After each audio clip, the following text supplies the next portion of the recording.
उत्तर माननीय अध्यक्ष उत्तरानंतर महोदय, देतो ना. अंतिम आठवडा पहिली तर माझी विनंती असणार आहे अध्यक्ष महोदय की पुढच्या वेळी इथे किमान एक पेपर लावेल एवढी तरी जागा करण्याकरता हे पुढे केलं पाहिजे. अशा प्रकारे आहे की सरळ एक पेपर देखील या ठिकाणी ठेवता येत नाही. अध्यक्ष महोदय,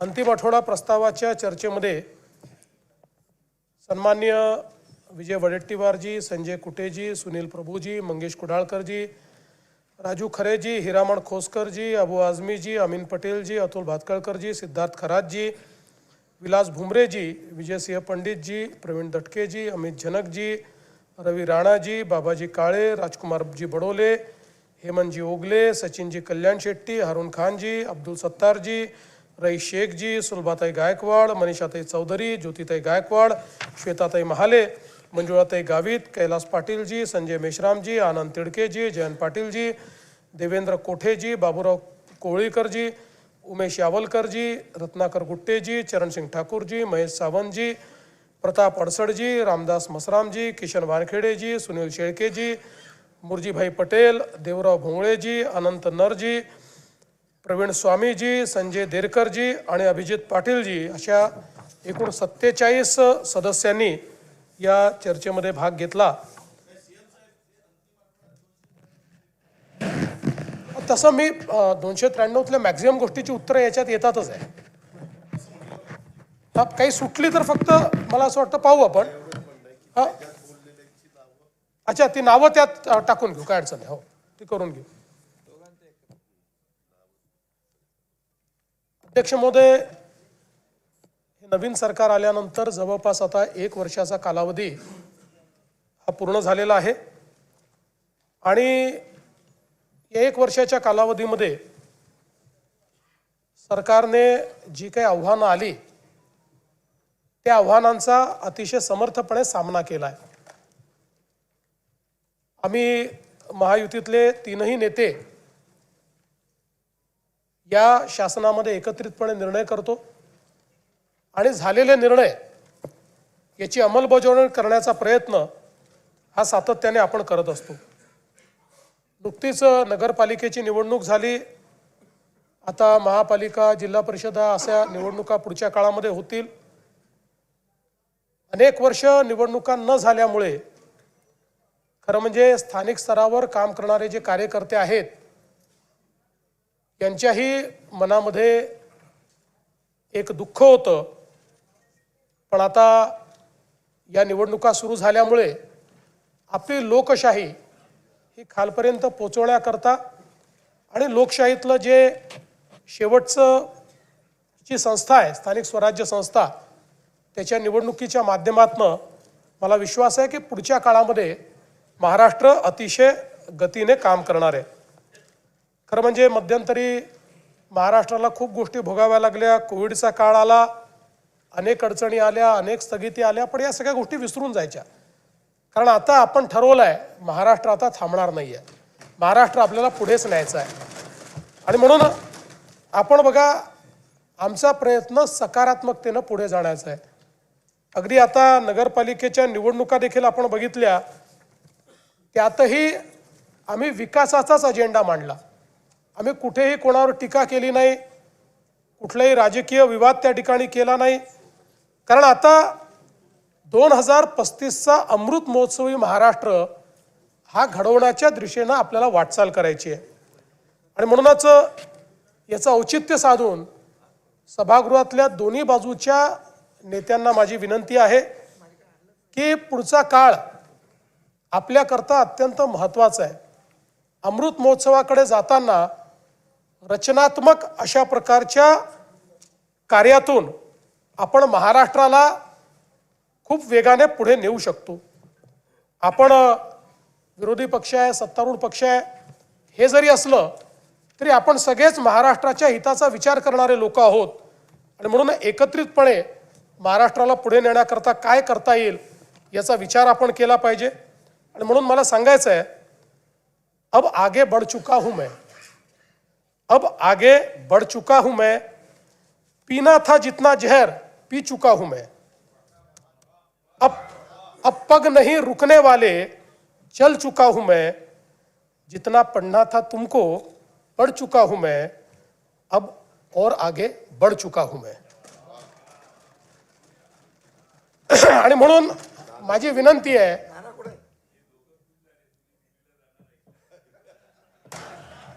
आगे म्हणजे नागपूर पासून मुंबई पर्यंत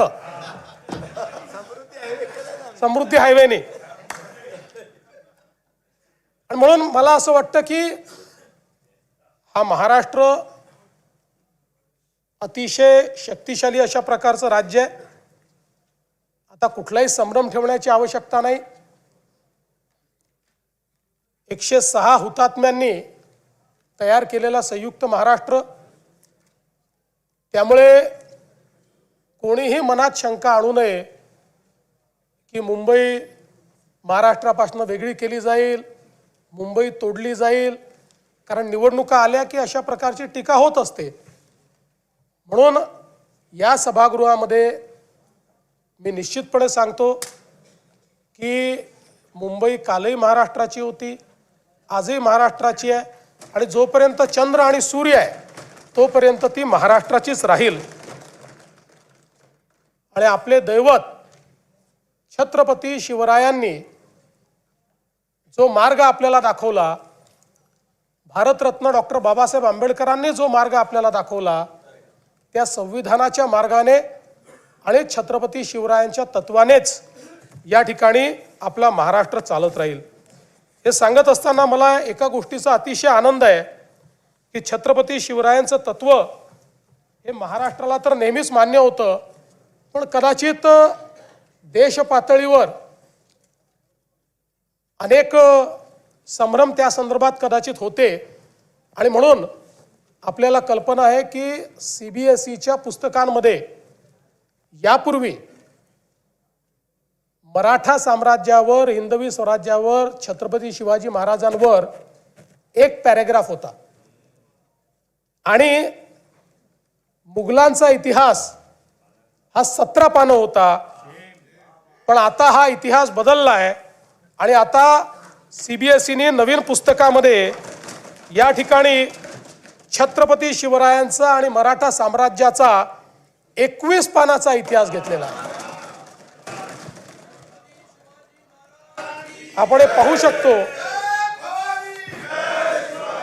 द राईज ऑफ मराठाज इथपासनं 21 पानं हा संपूर्ण भारतातला जो सर्वात समृद्ध आणि शौर्याचा आणि स्वाधीनतेचा इतिहास आहे तो आता केंद्र सरकारने घेतलेला आहे. म्हणून त्यांचंही मी या ठिकाणी मनापासून त्यांचे आभार मानतो. आणि अनेक लोकांनी शंकाही व्यक्त केली होती की आम्ही अनेक योजना सुरू केल्या, लाडकी बहीण योजना असेल, शेतकऱ्यांना मोफत विजेची योजना असेल. लोक म्हणायचे की निवडणुका झाल्या की या योजना बंद होतील. यातली कुठलीच योजना आम्ही बंद केलेली नाही. सर्व योजना सुरूच आहेत आणि पुढेही संपूर्ण 5 वर्ष आमच्या या सगळ्या योजना सुरूच राहतील हे देखील या ठिकाणी मी सांगतो. आता आपण महाराष्ट्राचं एक विजन डॉक्युमेंट तयार केलेलं आहे आणि या विजन डॉक्युमेंटमध्ये 2047चा विकसित महाराष्ट्र कसा असेल या संदर्भातलं प्रत्येक विभागाचा रोडमॅप आपण तयार केलाय. त्यात 3 टप्पे आपण केले आहेत. 2030चा पहिला टप्पा, 2035चा दुसरा टप्पा आणि 2047चा तिसरा टप्पा. आणि मला विश्वास आहे की 2029-30च्या दरम्यान देशातली पहिली $1 ट्रिलियन इकॉनॉमी ही महाराष्ट्र असेल. त्या दृष्टीनं या ठिकाणी आपलं कार्य चाललंय. बसा, खाली बसा.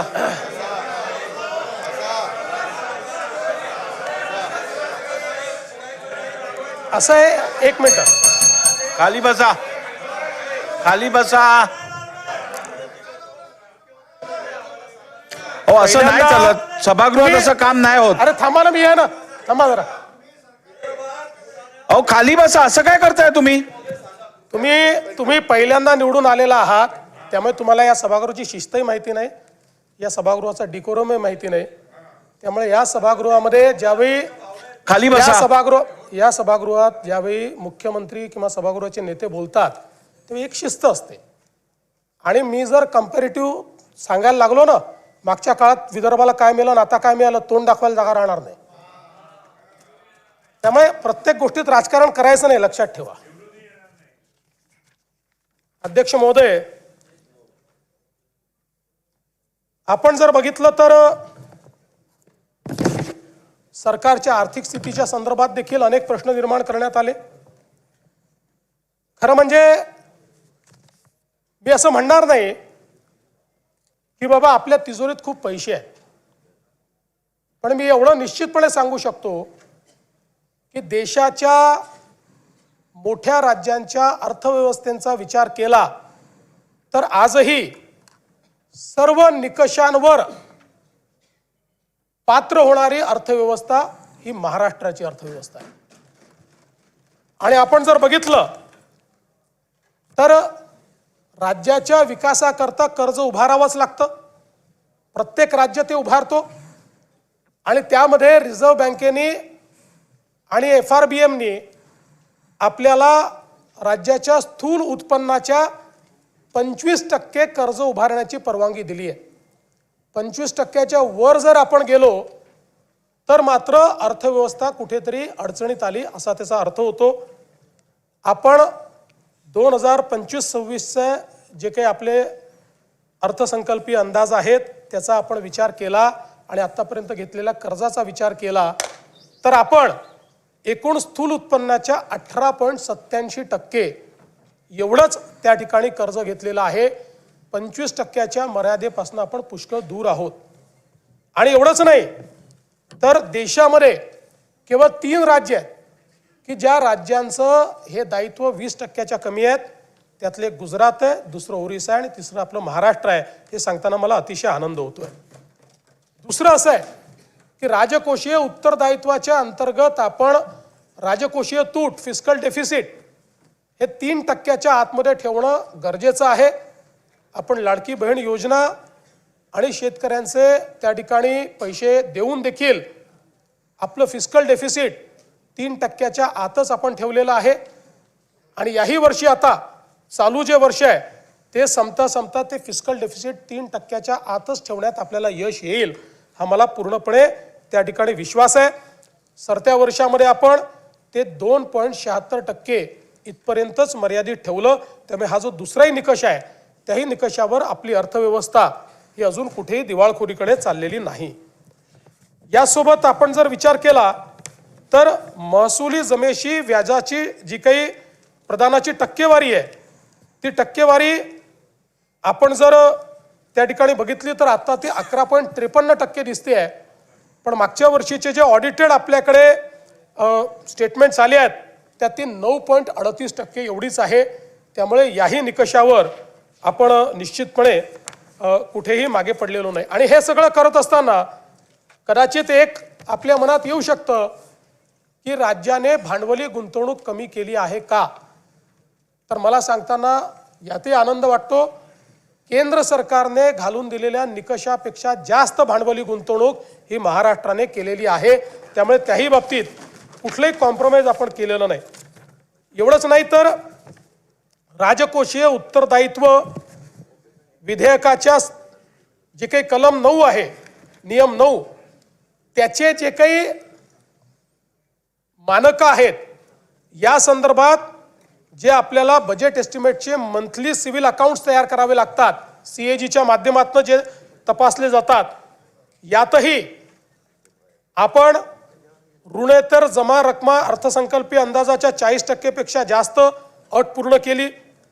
राजकोषीय तूट अर्थसंकल्पीय अंदाजाच्या 45% पेक्षा कमी अट पूर्ण केली. आणि महसुली तूट अर्थसंकल्पीय अंदाजाच्या 45% पेक्षा कमी ही पण अट आपण पूर्ण केलेली आहे.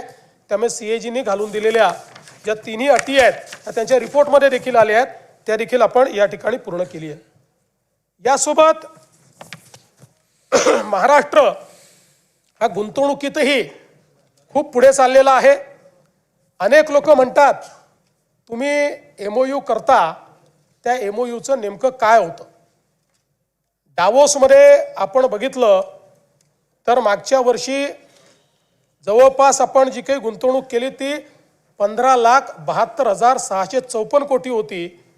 यापैकी 5,89,631 कोटी ही विदर्भामध्ये होती. 43,810 कोटी ही मराठवाड्यात होती आणि 3,58,349 कोटी ही पश्चिम महाराष्ट्रात होती आणि त्यात कोकणामध्ये 2,23,632 कोटी एवढी गुंतवणूक आपण त्या ठिकाणी केली.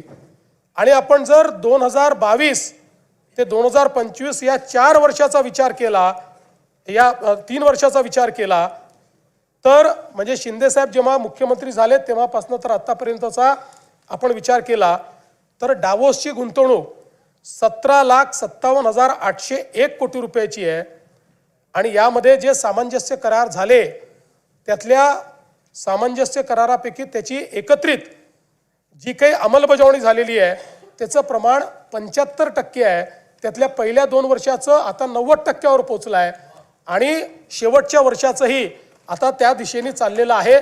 त्यामुळे केवळ MOU नाहीत तर ते MOU अंमलबजावणीत येत आहेत हे देखील या ठिकाणी मला सांगितलं पाहिजे.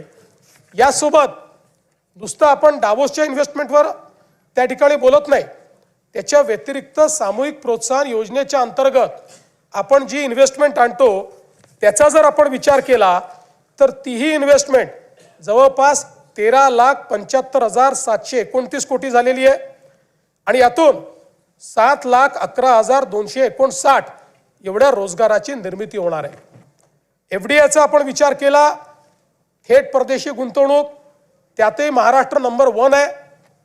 आपण बघितलं असेल तर 24-25 मध्ये विक्रमी 1,64,775 कोटी रुपयाची परदेशी गुंतवणूक आपल्याकडे आली. आपल्या नंतरचे 3 राज्य हे एकत्रित केले तरीही आपली परदेशी गुंतवणूक जास्त आहे. ही महाराष्ट्राची स्ट्रेंथ आहे. आता 25-26 मध्येही आपण अजूनपर्यंत वर्ष संपायचं आहे, 2 क्वार्टर झाले आहेत, आपण पहिल्या क्रमांकावरच आहोत. आत्तापर्यंत 91,337 कोटी एवढी परकीय थेट गुंतवणूक ही महाराष्ट्रामध्ये आलेली आहे. देशामध्ये आपण 1 नंबरवर आहोत.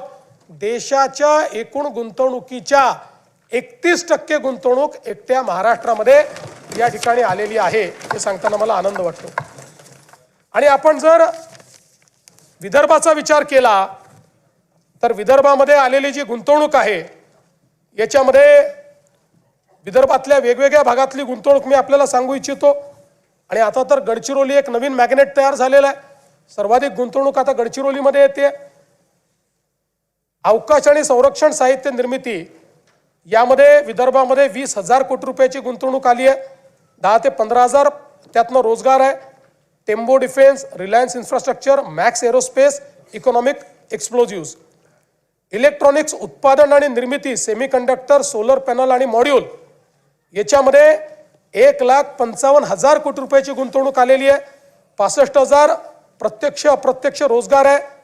कंपन्यांची नावं आहे Avaada, Vardhan Lithium, Waaree Energy, Power Line Urja, Reliance, BSNL Solar, Artificial Electronics, Novosis आणि ज्युपिटर. आणि मला हे सांगितलं पाहिजे की आता यातल्या काहींचं प्रोडक्शनही सुरू झालेलं आहे. आणि या सगळ्या कंपन्यांचं प्रोडक्शन सुरू झाल्यानंतर सोलर मॉड्यूल हा जो काही एक संवर्ग आहे यामध्ये विदर्भ देशात नंबर 1 होणार आहे सोलर मॉड्यूलमध्ये. त्यानंतर इलेक्ट्रिक वाहन निर्मिती याच्यामध्ये गुंतवणूक आली आहे 15,000 कोटी.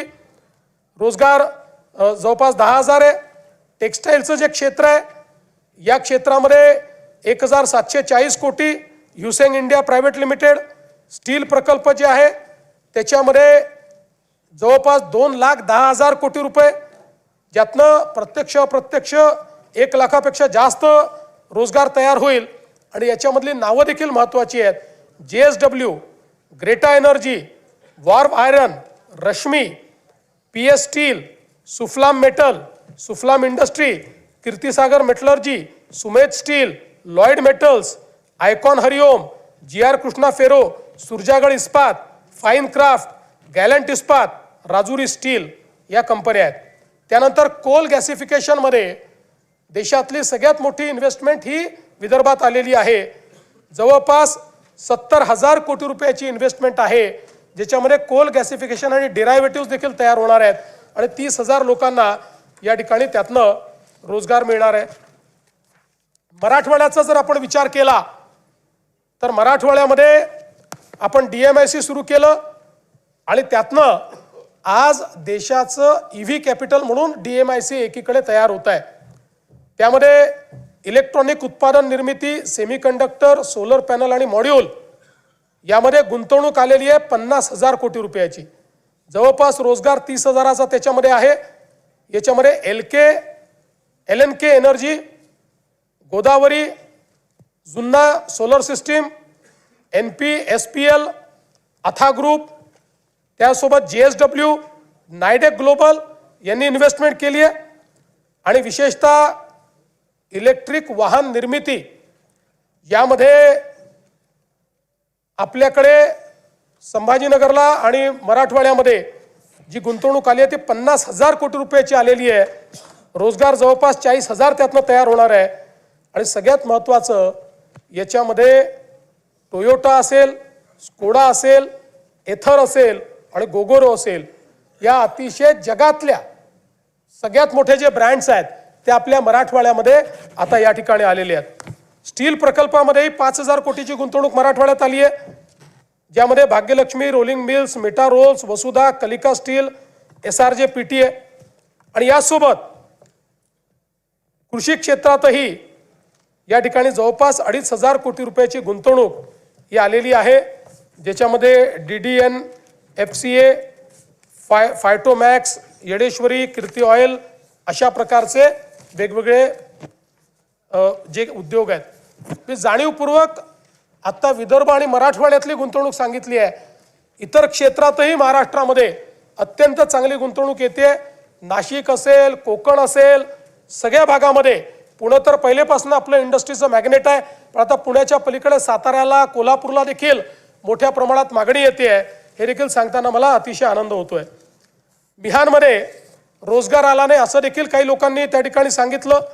मला हे सांगितलं पाहिजे की मिहानमध्ये 31 कंपन्या कार्यरत आहेत, 22 नवीन कंपन्या सुरू होत आहेत आणि मिहान हे देशातलं एक असं सेंटर आता झालेलं आहे की IT क्षेत्रातले जे बिग 6 आहेत ते सगळेच्या सगळे एका वेळी आपल्याला कुठल्याही मोठ्या शहरात त्यातले 2 दिसतील, 3 दिसतील, 4 दिसतील, 6च्या 6 आज त्या ठिकाणी मिहानमध्ये आहेत. आणि मिहानमध्ये आपल्याला या ठिकाणी अप्रत्यक्ष आणि प्रत्यक्ष जो रोजगार आहे हा आता 1,27,225 लोकांना प्राप्त झालेला आहे. त्यामुळे आणि आता विमानतळाचा विस्तार सुरू झालेला आहे. विमानतळाचा विस्तार पूर्ण झाल्यानंतर या ठिकाणी मोठ्या प्रमाणात जो काही बदल आहे तो होईल. आणि मग रोजगाराचं सांगत असताना हे देखील सांगितलं पाहिजे की महाराष्ट्रामध्ये आमचं महायुतीचं सरकार आल्यानंतर शिंदे साहेबांच्या नेतृत्वात आम्ही महाभरती हा उपक्रम सुरू केला होता आणि आता या 3 वर्षामध्ये महाराष्ट्रामध्ये 1,20,000 सरकारी नोकऱ्या आपण दिलेल्या आहेत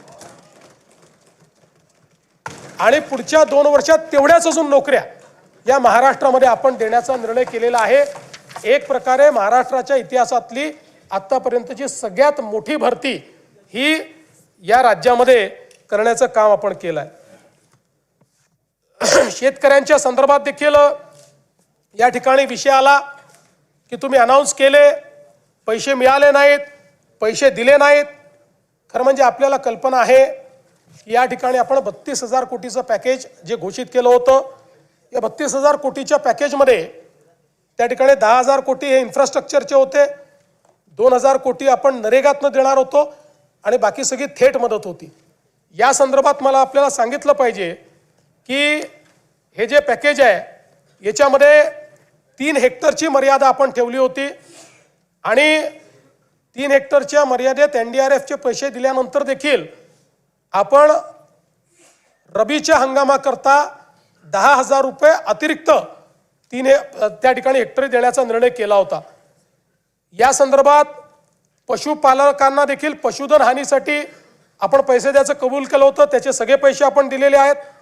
नरेगाच्या अंतर्गत जे आपण म्हटलं होतं त्याची काम चालू आहेत, त्याच्याकरता पूर्ण पैसा आपल्याकडे उपलब्ध आहे. अतिवृष्टीमुळे ज्या बुजलेल्या सिंचन विहिरी होत्या त्याच्या कामाकरता 30,000च्या मर्यादेपर्यंत आपण जे पैसे द्यायचे होते 27,000 विहिरींच्या दुरुस्तीकरता ते 80 कोटी रुपये आपण उपलब्ध करून दिलेले आहेत. सार्वजनिक उपयुक्त सुविधा, विद्युत खांब, रस्ते, इमारती, लघु व मध्यम तलाव आणि दुरुस्ती पुनर्बांधणी या कामांना आपण पैसा उपलब्ध करून दिलेला आहे. आणि त्यातल्या काही कामांना आपण हे सांगितलंय की तुम्ही कामांची सुरुवात करा, आम्ही पुढच्या बजेटमध्ये किंवा त्याच्यामध्ये त्याच्याकरता निधी उपलब्ध करून देऊ. त्यामुळे तेही काम आपण झालंय. आणि सगळ्यात महत्त्वाचं की जे आपण शेती पिकाच्या नुकसानाकरता, शेतजमिनीच्या नुकसानाकरता जे पैसे दिले होते आणि बी बियाणाकरता जे पैसे दिले होते त्या संदर्भात 2 GR आपण काढले होते.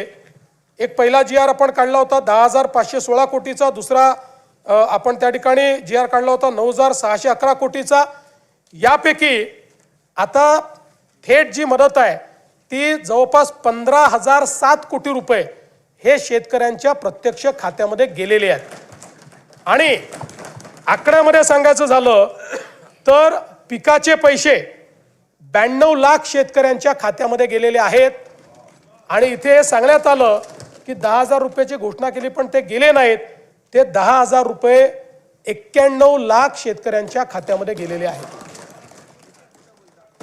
त्यामुळे या ठिकाणी ही जी काही मदत आपण केली होती त्या मदतीच्या अनुषंगाने निश्चितपणे आपण सगळी कारवाई जी आहे ती पूर्ण केली आहे. यासोबत राज्यामध्ये कापूस खरेदीच्या संदर्भात देखील एक प्रश्न निर्माण झाला होता. विशेषतः यावर्षी CCIने पहिल्यांदाच उत्पादकतेवर आधारित कापूस खरेदी करण्याचा निर्णय घेतला. त्यामुळे काही ठिकाणी सरासरी उत्पादकता ही 12 क्विंटलची आल्यामुळे शेतकऱ्यांचं नुकसान होत होतं. त्या संदर्भात आपण केंद्र सरकारलाही विनंती केली आणि केंद्र सरकारशी आपण त्या ठिकाणी चर्चा करून हा निर्णय केला की उत्पादकता पकडत असताना जी उत्पादकतेतली पहिली 3 जिल्हे आहेत त्या जिल्ह्याची जी सर्वाधिक उत्पादकता आहे त्याला सरासरी उत्पादकता पकडावी आणि त्या संदर्भातला निर्णय राज्य सरकारने घेतला. आणि आता 1277 किलो प्रति हेक्टर सरासरी उत्पादकतेच्या ऐवजी 2368 किलो प्रति हेक्टर अशा पद्धतीनं आपण निर्णय केलेला आहे. आणि आता ही जी खरेदी चाललेली आहे त्यामुळे कुठल्याही शेतकऱ्याचा कापूस जो आहे हा त्या ठिकाणी परत जाणार नाही अशा प्रकारची व्यवस्था ही आपण निश्चितपणे केली आहे. नानाजी देशमुख कृषी संजीवनी प्रकल्प टप्पा 2 याच्या कामाची सुरुवात झाली आहे. यावर्षी त्याकरता अर्थमंत्र्यांनी 351 कोटी रुपयाची तरतूद आपल्याला दिलेली आहे. आणि त्यातनं मोठ्या प्रमाणात विदर्भ आणि मराठवाडा या 2 विभागातल्या शेतकऱ्यांकरता ही कृषी संजीवनीची योजना एक प्रकारे गेम चेंजिंग योजनेच्या पहिल्या टप्प्यातली गावं ही आपल्याला तिथे झालेलं ट्रान्सफॉर्मेशन पाहायला मिळत आहे. आणि म्हणून आता हा दुसरा टप्पा चालू झालेला आहे. आणि यातनं 3,000 गावांमध्ये शेतीशाळा घेऊन जवळपास 1300 गावात महिला शेतीशाळा घेण्यात आली. आणि जवळपास 1,44,000 जे वैयक्तिक शेतकऱ्यांनी अर्ज वेगवेगळ्या योजनांकरता दिले होते त्यालाही पूर्णपणे मान्यता ही देण्यात आलेली आहे. जवळपास 4,926 ग्रामपंचायतीमधल्या सरपंचांचं प्रशिक्षण करून आणि 6,332 कृषीताईंची निवड करून आपण 5,831 गावाचं सूक्ष्म नियोजन आराखड्याची प्रक्रिया पूर्ण केली आहे. आणि त्याला वर्ल्ड बँकेच्या माध्यमातून आपण या योजनेतनं पैसा देतोय.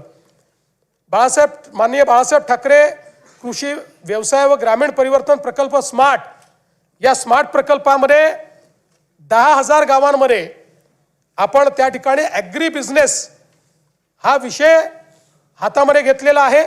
आणि त्यातनं त्या ठिकाणी जी काही कृषीची व्हॅल्यू चेन तयार करायची आहे, मूल्य साखळी तयार करायची आहे त्याचा प्रयत्न आपण करतो. 7.5 लाख शेतकऱ्यांना याचा फायदा होणार आहे. आणि या अंतर्गत मायक्रो प्रोसेसिंग असेल, गोदाम असेल, प्रक्रिया उद्योग असेल, मिल्स असतील, अवजार बँक असतील. आणि मला सांगताना आनंद वाटतो की एकीकडे हा प्रकल्प आहे जागतिक बँकेचा आणि दुसरीकडे मॅग्नेट प्रकल्प आहे की ज्याच्यामध्ये आपण ॲग्री बिझनेसचा दुसरा प्रकल्प आहे ज्यात FPOला आपण ट्रेनिंग देतो आहे.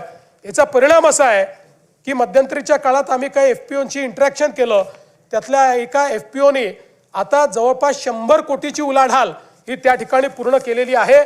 आणि म्हणून मायक्रो प्रोसेसिंगमध्ये आता मोठ्या प्रमाणात हे कार्य देखील आपल्या राज्यात चाललेलं आहे. हे सगळं करत असताना आमच्या शेतकऱ्यांना त्या ठिकाणी मोफत वीज देण्याचा आपण निर्णय केला होता. मला सांगताना आनंद वाटतो की आपण राज्याच्या या योजनेकरता 26,681 कोटी रुपये हे खर्च करतो आहोत आणि शेतकऱ्यांना मोफत वीज देतो आहोत. म्हणजे जे 26,000 कोटी रुपये हे कदाचित त्यातले सगळे नाही पण पोर्शन हा शेतकऱ्यांकडनं आपण घेतला असता, आज त्यांना मोफत वीज मिळते आहे आणि त्याकरता राज्य सरकारने पुढाकार घेतला आहे. यासोबत आपल्याला कल्पना आहे की देशातला नव्हे तर एशियातला सगळ्यात मोठा डिस्ट्रीब्युटेड अशा प्रकारचा सौर वीज पुरवठ्याचा कार्यक्रम आपण हातामध्ये घेतला. 16,000 मेगावॅट आपण ऊर्जा निर्मिती करतोय. महाराष्ट्र पहिलं राज्य आहे. शेतकऱ्यांकरता वेगळी त्या ठिकाणी वीज पुरवठा कंपनी आपण तयार केलेली आहे. या कंपनीच्या अंतर्गत 16,000 मेगावॅट सौर ऊर्जा आपण निर्मित करतो आणि मला सांगताना आनंद वाटतो की याच्यामध्ये आत्तापर्यंत जवळपास 3,000 मेगावॅट तर पूर्ण झालेली आहे आणि वेगवेगळ्या स्टेजला असलेल्या ज्या काही आपल्या योजना आहेत त्याचा विचार केला तर यामध्ये या 16,000 मेगावॅटपैकी किमान 12 ते 13,000 मेगावॅट वीज ही आपण 2026च्या डिसेंबरपर्यंत त्या ठिकाणी तयार करू शकू. खरं तर पूर्ण 16,000 झाली असती पण मॉड्यूल्सच्या शॉर्टेजमुळे काही आपल्याला कालावधी त्या ठिकाणी लागतोय आणि जवळपास हे सगळे प्रकल्प जे आहेत यामुळे मोठ्या प्रमाणात फायदा होणार आहे.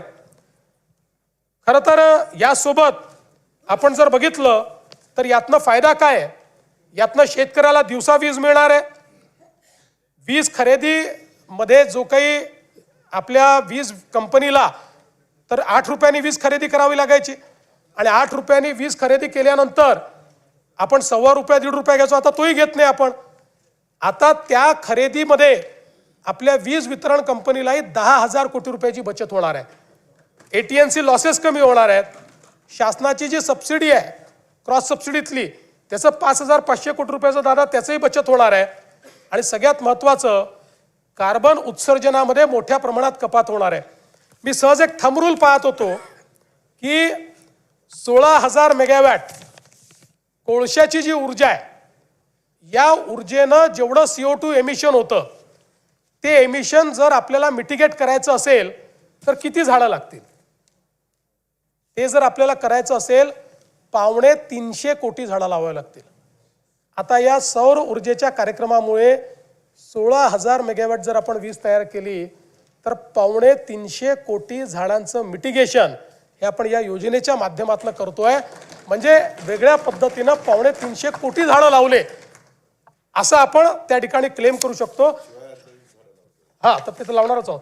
तर या दृष्टीने ही एक अत्यंत महत्त्वाची अशा प्रकारची योजना आहे आणि मला हेही सांगितलं पाहिजे की आज आपण ऊर्जा क्षेत्रामध्ये खूप वेगवेगळ्या प्रकारचे जे काही प्रयोग केले त्यामुळे गेल्या 2 वर्षामध्ये ऊर्जा क्षेत्रातले 21 पुरस्कार हे महाराष्ट्राला मिळालेले आहेत आणि सगळे प्रेस्टिजियस पुरस्कार आहेत.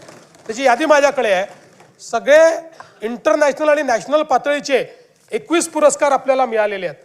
मला सांगताना आनंद वाटतो की स्वातंत्र्यापासून तर 2022 पर्यंत 75 वर्षामध्ये आपली कॉन्ट्रॅक्च्युअल कॅपॅसिटी ही 37,000 मेगावॅटची होती आणि गेल्या 2 वर्षामध्ये आपण ॲडिशनल कॉन्ट्रॅक्च्युअल कॅपॅसिटी तयार केली आहे 45,000 मेगावॅटची.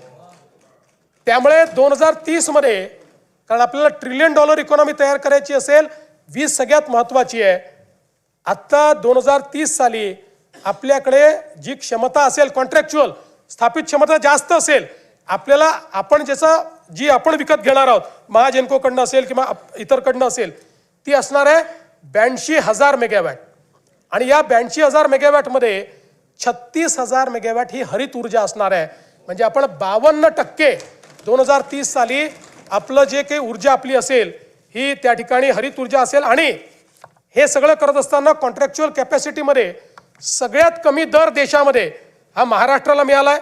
कृषी सौर ऊर्जीकरण ₹3.07, युटिलिटी स्तराचे मोठे सौर प्रकल्प ₹2.70, सौर आणि पवन हायब्रिड 3 रुपये 60 पैसे, पंप स्टोरेज 3 रुपये 20 पैसे, बॅटरी स्टोरेज 2 रुपये 19 पैसे आणि 1500 मेगावॅट प्रति तास राऊंड द क्लॉक ही मिक्स जी काही ऊर्जा असते ती 4 रुपये 60 पैसे. म्हणजे आपण जर विचार केला तर आज आपल्याला अगदी आपण आपली महाजेनकोची जी ऊर्जा घेतो ती कुठे 6 रुपयाला पडते, कुठे 7 रुपयाला पडते, पण आता आपली ॲव्हरेज कॉस्ट जी आहे ही 3 रुपयाच्या दरम्यान या सगळ्या नवीन याच्यात आलेली आहे. आणि आपण जर बघितलं तर विशेषतः शेतकऱ्यांना आपण कृषी पंप सौर ऊर्जेवर देणं सुरू केलं आणि इतका प्रचंड प्रतिसाद हा शेतकऱ्यांनी या योजनेला दिला आहे.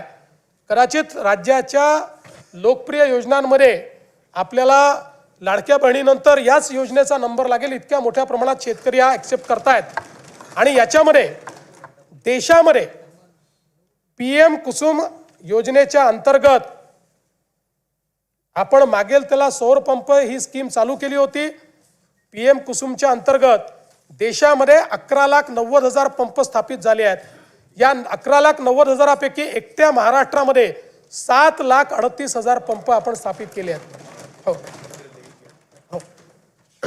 आणि हे देखील आपण लक्षात घेतलं पाहिजे की हे करत असताना आपल्यापैकी अनेकांना आठवत असेल, विदर्भाचे तर सगळे जे सदस्य आहेत की अनेक वर्ष आपल्या चर्चेचा भाग होता पेड पेंडिंग. 4 वर्षाचे पेड पेंडिंग आहेत, 4 वर्षाचे आहेत, 5 वर्षाचे आहेत. आपण वर्षाला सगळ्या महाराष्ट्रात नेऊन 70-80 हजार पंप लावायचं. आत्ता आपल्या महावितरणने नवीन रेकॉर्ड केला. गिनीज बुक ऑफ वर्ल्ड रेकॉर्डने आपल्याला जगातलं हायेस्टचं सर्टिफिकेट दिलं. एका महिन्यात 45,911 पंप आपण लावले एका महिन्यामध्ये. आणि मोठ्या प्रमाणात यातनं शेतकरी खुश आहेत. मी स्वतः शेतकऱ्यांशी इंटरॅक्शन केलं, आपणही करू शकता. आणि अनेक जे संभ्रम होते ते संभ्रम तुटून पडत आहेत की मग पाणी येईल का. आता दिवसा पाणी येत असल्यामुळे शेतकऱ्यांना त्याचा फायदा आहे. आणि एवढंच नाही तर त्याच्यामध्ये आता नवीन आपण काही इनोव्हेशन्स केले. काही कोल्हापूर जिल्ह्यातनं आमच्याकडे मागणी यायची, आमच्या सुधीर भाऊंची सारखी मागणी असायची की आमच्याकडे नदीतनं डायरेक्ट पाणी घ्यावं लागतं. आता सुधीर भाऊंच्याच ठिकाणी आम्ही एक नवीन प्रयोग केला आणि याच्यामध्ये फक्त एक बूस्टर पंप लावला. अतिशय चांगल्या पद्धतीनं पाणी आलं आणि तिथल्या शेतकऱ्यांनी मला आणि सुधीर भाऊंना धन्यवाद देण्याचा व्हिडिओ देखील त्या ठिकाणी पोस्ट केलाय.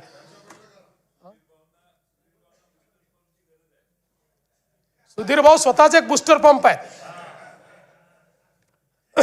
अध्यक्ष महोदय, खरं म्हणजे अनेक गोष्टी या ठिकाणी सांगता येतील, पण एक महत्त्वाची गोष्ट मात्र मला या निमित्ताने सांगितली पाहिजे की महाराष्ट्र एक अजून नवीन रेकॉर्ड हा या ठिकाणी करतो आहे आणि तो म्हणजे पंप स्टोरेजच्या संदर्भात. आपल्याला माहिती आहे पंप स्टोरेज एक अशी योजना आहे की ज्याच्यामध्ये मोठ्या प्रमाणात आपण काम करून राहिलो आहोत. पंप स्टोरेजमुळे रिन्युएबल एनर्जी आपल्याला मिळते आणि पंप स्टोरेजचा दुसरा फायदा असा आहे की त्या माध्यमातनं आपण कधी ऑन आणि ऑफ करू शकतो. आपला जो कोळशाचा प्रोजेक्ट आहे हा आपल्याला त्या ठिकाणी ऑन ऑफ करता येत नाही, पण हा मात्र आपण लगेच ऑन आणि ऑफ करू शकतो. जगामध्ये अशी मान्यता आहे की जर ग्रीड स्टॅबिलाइज करायची असेल तर त्या ग्रीडमध्ये 25% हे पंप स्टोरेज आलं पाहिजे. आपल्या असं लक्षात आलं की महाराष्ट्र हा वेस्टर्न घाटमुळे एक असं राज्य आहे की ज्या ठिकाणी पंप स्टोरेजची खूप मोठी क्षमता आहे आणि त्यासोबत देशातले सर्वात जास्त मोठे प्रकल्प डॅम्स हे महाराष्ट्रात आहे. ते लिव्हरेज करून आपण एक नवीन पंप स्टोरेजची पॉलिसी आणली. मला सांगताना आनंद वाटतो की आपण महाराष्ट्राचीच ग्रीड नाही, देशाची ग्रीड स्टॅबिलाइज करण्याकरता यातनं आता आपण उत्पादन करणार आहे. आत्तापर्यंत महाराष्ट्रामध्ये 76,000 मेगावॅटचे पंप स्टोरेजचे आपण त्या ठिकाणी करार केलेले आहेत आणि हे सगळे करार वेगवेगळ्या स्टेजला आहेत. आपल्याला यातलं 5,000 ते 7,000 मेगावॅटच वीज लागणार आहे, ती आपण विकत घेण्याचा करार केला आहे. ते ॲडव्हान्स स्टेजमध्ये गेलेलं आहे. उर्वरित नॅशनल ग्रीडला आपण ते पॉवर देऊ आणि मी आपल्याला दाव्याने सांगतो की पुढच्या 6 महिन्यामध्ये 1,00,000 मेगावॅट पंप स्टोरेजचे आपले सगळे करार होतील आणि देशामध्ये जसं गुजरात आणि राजस्थानने त्यांच्याकडे रेगिस्तान असल्यामुळे त्या ठिकाणी 50,000 मेगावॅट 40,000 मेगावॅटचे सोलर केले, तसं 1,00,000 मेगावॅटचं आपण 24/7 चालू शकेल अशा पद्धतीचे हे या ठिकाणी करणार आहोत. आणि हे करत असताना आपण विजेचे दर देखील आता कमी केले आहेत. त्याची आता माहिती देऊन मी आपला अधिक वेळ घेत नाही, पण या संदर्भातही पुढचे 5 वर्ष, गेले 15-20 वर्ष जवळपास आपले विजेचे दर हे दरवर्षी 9% वाढायचे, दरवर्षी 9%. आता पुढचे 5 वर्ष दरवर्षी 2% कमी होणार आहेत.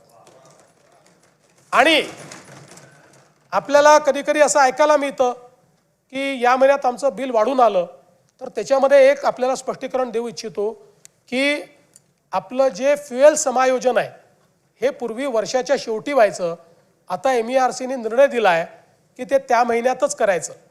आणि म्हणून आपण जर विचार केला तर जुलैमध्ये 30 पैशांनी आपलं बिल कमी झालं, ऑगस्टमध्ये 40 पैशांनी बिल वाढलं, मग पुन्हा मध्यंतरी 1 महिन्यात ते कमी झालं.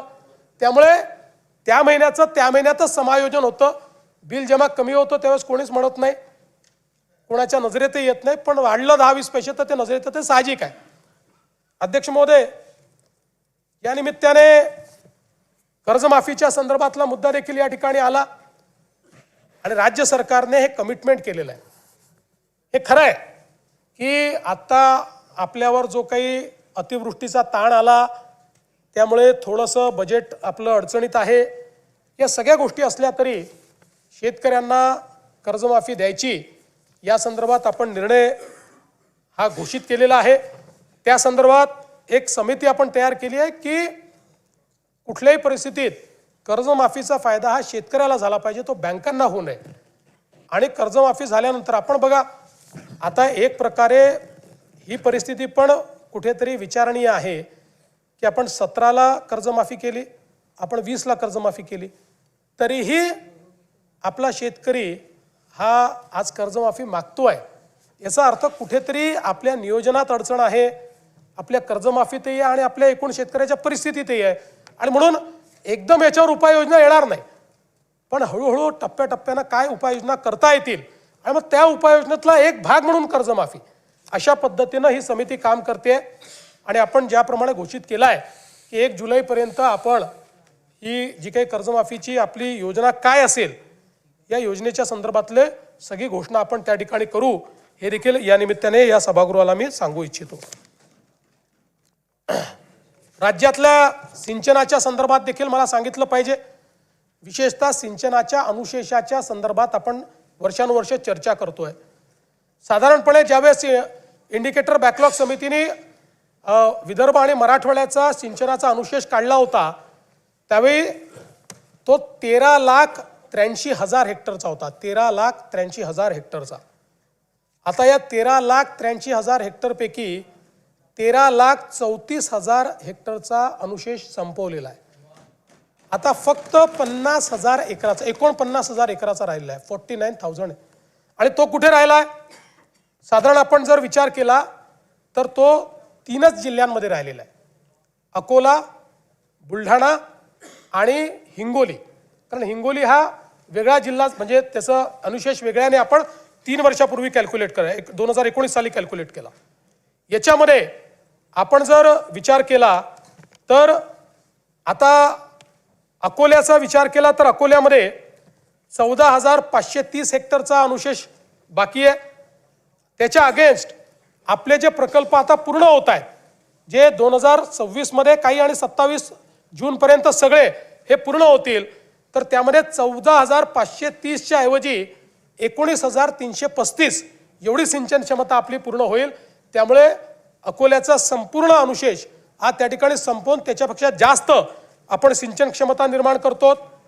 आणि बुलढाण्याचा जो अनुशेष आहे तो 29,000 हेक्टरचा आहे.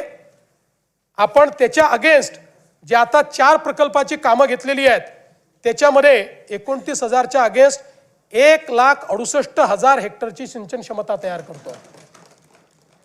त्यामुळे साधारणपणे आता हे जे काही पॉईंट म्हणजे 49,000 हेक्टरचं जे काही अनुशेष राहिलेला आहे हा पूर्ण करून त्याच्या पलीकडे आपण आता सिंचन क्षमता निर्माण करू. आणि मला हे देखील सांगितलं पाहिजे की आता समजा विदर्भाचा आपण विचार केला तर विदर्भामध्ये 485 प्रकल्प आहेत, ज्यातनं एकूण 22.31 लक्ष ज्याची सिंचन क्षमता आहे. यापैकी बळीराजा वगैरे सारख्या योजना आणून आपण आता 771 प्रकल्प पूर्ण केलेले आहेत. आता जे काही राहिलेले प्रकल्प आहेत ते 74 प्रकल्प आहेत. हे 74 बांधकामाधीन प्रकल्प जे आहेत यामध्ये 7.66 लक्ष हेक्टर सिंचन क्षमता तयार होणार आहे, ज्यामध्ये बुलढाणा जिल्ह्यातील जिगाव प्रकल्प अत्यंत महत्त्वाचा आहे. 1.52 लाख हेक्टर सिंचन क्षमता आमचे संजय कुटेजी आणि संचेतीजी याचा सारखा त्या ठिकाणी पाठपुरावा करत असतात. आणि म्हणून मला सांगताना आनंद वाटतो की आमच्या टप्प्यात हा प्रकल्प आलाय, असं लक्षात आलं, केंद्र सरकारने पैसे दिले, आपण लगेच वर्षभरात तो कंप्लीट करू शकतो. आणि म्हणून आपण या वर्षी त्याला 2399 कोटी रुपये दिले एका प्रकल्पाला. त्यामुळे आता याचं काम आपण हे पूर्ण करू आणि या एका प्रकल्पामुळे बुलढाणा जिल्हा अनुशेषातनं अधिशेषात जाणार आहे आणि विदर्भाचाही अनुशेष हा दूर होणार आहे. यासोबत आपण जर बघितलं तर पूर्व विदर्भाची जी जीवन रेखा म्हणतो आपण, गोसीखुर्द प्रकल्प, आपल्याला माहिती आहे की गोसीखुर्दची सगळी कामं आपण जवळपास पूर्ण केली, पण मग त्याच्यात आपण काही वाढीव कामं घेतली, काही वाढीव योजना त्याच्यामध्ये घेतल्या. त्या योजना देखील आता काम आपण चालू केलं आहे. जवळपास त्या सगळ्या योजना मिळून 2,54,000 म्हणजे 2.54 लक्ष एवढी सिंचन क्षमता तयार होणार आहे. त्यातली 2.9 लक्ष ही आता ऑलरेडी निर्माण झालेली आहे आणि उर्वरित जी आहे ती करण्याच्या दृष्टीनं जी काही निधीची आवश्यकता होती 1555 कोटी रुपये त्याला देखील आपण दिलेले आहेत. त्यामुळे जून 27 पर्यंत त्याचंही काम पूर्ण होईल. अर्थात आता अजून काही मागण्या त्या गोसीखुर्दवर आमच्याकडे आलेल्या आहेत, पण त्याला आता नवीन प्रकल्प ट्रीट केला जाईल, नाहीतर मग हे मारुतीच्या शेपटीसारखं कधीच संपणार नाही. पण आहे जो डिझाईन प्रकल्प आहे तो मात्र आपण आता कंप्लीट त्या ठिकाणी संपवणार आहोत. आणि एकट्या विदर्भातल्या सिंचन प्रकल्पांकरता 25-26 वर्षामध्ये 7,950 कोटी रुपये एवढी तरतूद आपण त्या ठिकाणी दिलेली आहे. मला हे सांगताना आनंद वाटतो की सन 2023-24 मध्ये सिंचन क्षेत्रात सर्वोत्कृष्ट काम केल्याबद्दल महाराष्ट्राला केंद्र सरकारने पुरस्कार दिलेला आहे. आमचे विखे पाटील साहेब गेले होते तिथे तो पुरस्कार घेण्याकरता आणि हा सर्वोच्च पुरस्कार आहे देशातला सिंचनाचा, तो महाराष्ट्राला मिळाला आहे. यासोबत विदर्भाचं भाग्य बदलणारा जो आमचा वैनगंगा नळगंगा प्रकल्प आहे, ज्यातनं 4,04,000 हेक्टर जमीन ओलिताखाली म्हणजे जवळपास 10,26,000 एकर जमीन ही ओलिताखाली येणार आहे. या प्रकल्पाच्या सगळ्या मान्यता आम्ही फायनल केलेल्या आहेत. याचं डिझाईन, ड्रॉइंग, DPR आता हा या महिन्याच्या शेवटी SLTAC कडे जाणार आहे. त्याच्यानंतर SLTACला 15 ते 20 दिवस लागतील आणि मग MMRDAने MWRRAने अट टाकली होती की अंतिम आराखडा झाल्यानंतर आमची परवानगी घ्यावी, त्यामुळे त्यांच्याकडे जाईल. साधारणपणे फेब्रुवारी 2026 पर्यंत यातल्या सगळ्या मान्यतेच्या प्रक्रिया पार पाडतील आणि त्यानंतर प्रत्यक्ष काम करण्याकरता ॲक्विजिशन आणि टेंडर याचं काम हे सुरू होईल. जवळपास 1,00,000 कोटी रुपयाचा हा प्रकल्प आहे आणि हा प्रकल्प विदर्भाचं ची भाग्यरेषा पूर्ण बदलणार आहे. विदर्भातला जेवढा दुष्काळी भाग आहे त्या भागाला पूर्णपणे या ठिकाणी हिरवा करणारा अशा प्रकारचा प्रकल्प आहे. यासोबत आपल्याला कल्पना आहे की आपण त्या ठिकाणी कोकणातनं गोदावरीच्या खोऱ्यामध्ये 55 TMC पाणी आणायचं आहे. त्या संदर्भात मराठवाड्यामध्ये पाणी वळवण्याच्या संदर्भात सविस्तर प्रकल्प अहवालाचं काम अंतिम टप्प्यात आहे आणि मार्च 26 पर्यंत ते काम पूर्ण होऊन त्यालाही MWRRAची मान्यता आम्ही घेऊ आणि त्याच्यानंतर त्याचंही काम पूर्ण करू. त्यातनं आपला मराठवाडा जो आहे तो त्या ठिकाणी दुष्काळमुक्त होणार आहे. आणि यासोबत मला हे देखील सांगितलं पाहिजे, दमणगंगा एकदरे गोदावरी, दमणगंगा वैतरणा गोदावरी नारपार गिरणा हे जे प्रकल्प आहेत या सगळ्या प्रकल्पांना आपण त्या ठिकाणी मान्यता देऊन काहींचे टेंडर निघालेले आहेत, काही टेंडर स्टेजवर आहेत आणि त्यातनंही मोठ्या प्रमाणात या ठिकाणी 2.41 लाख हेक्टर इतकी जमीन ओलिताखाली येणार आहे. यासोबत आपण वर्ल्ड बँकेच्या माध्यमातून फ्लड डायव्हर्जनचा प्रकल्प तयार केलेला आहे. तोही आता अंतिम टप्प्यामध्ये आहे. त्यातला पहिला जो पोर्शन आहे त्याचं टेंडरही निघालं आहे. दुसऱ्या पोर्शनचं अजून फायनल डिझाईन तयार होत आहे, ज्यामध्ये जवळपास कोल्हापूर आणि सांगली इथलं जे फ्लडचं पाणी आहे हे फ्लडचं पाणी आपण डायव्हर्ट करणार आहोत. आणि आपल्याला ऐकून आश्चर्य वाटेल, वर्ल्ड बँकेच्या सिम्युलेशन स्टडीमध्ये असं लक्षात आलं, दरवर्षी फ्लडचं वाहून जाणारं पाणी हे 100 TMC आहे. 100 TMC पाणी वाहून जातं. त्यातलं 30-35 TMC आपण त्यातलं डायव्हर्ट करू शकतो. ते डायव्हर्ट करून उजनीपर्यंत आणायचं.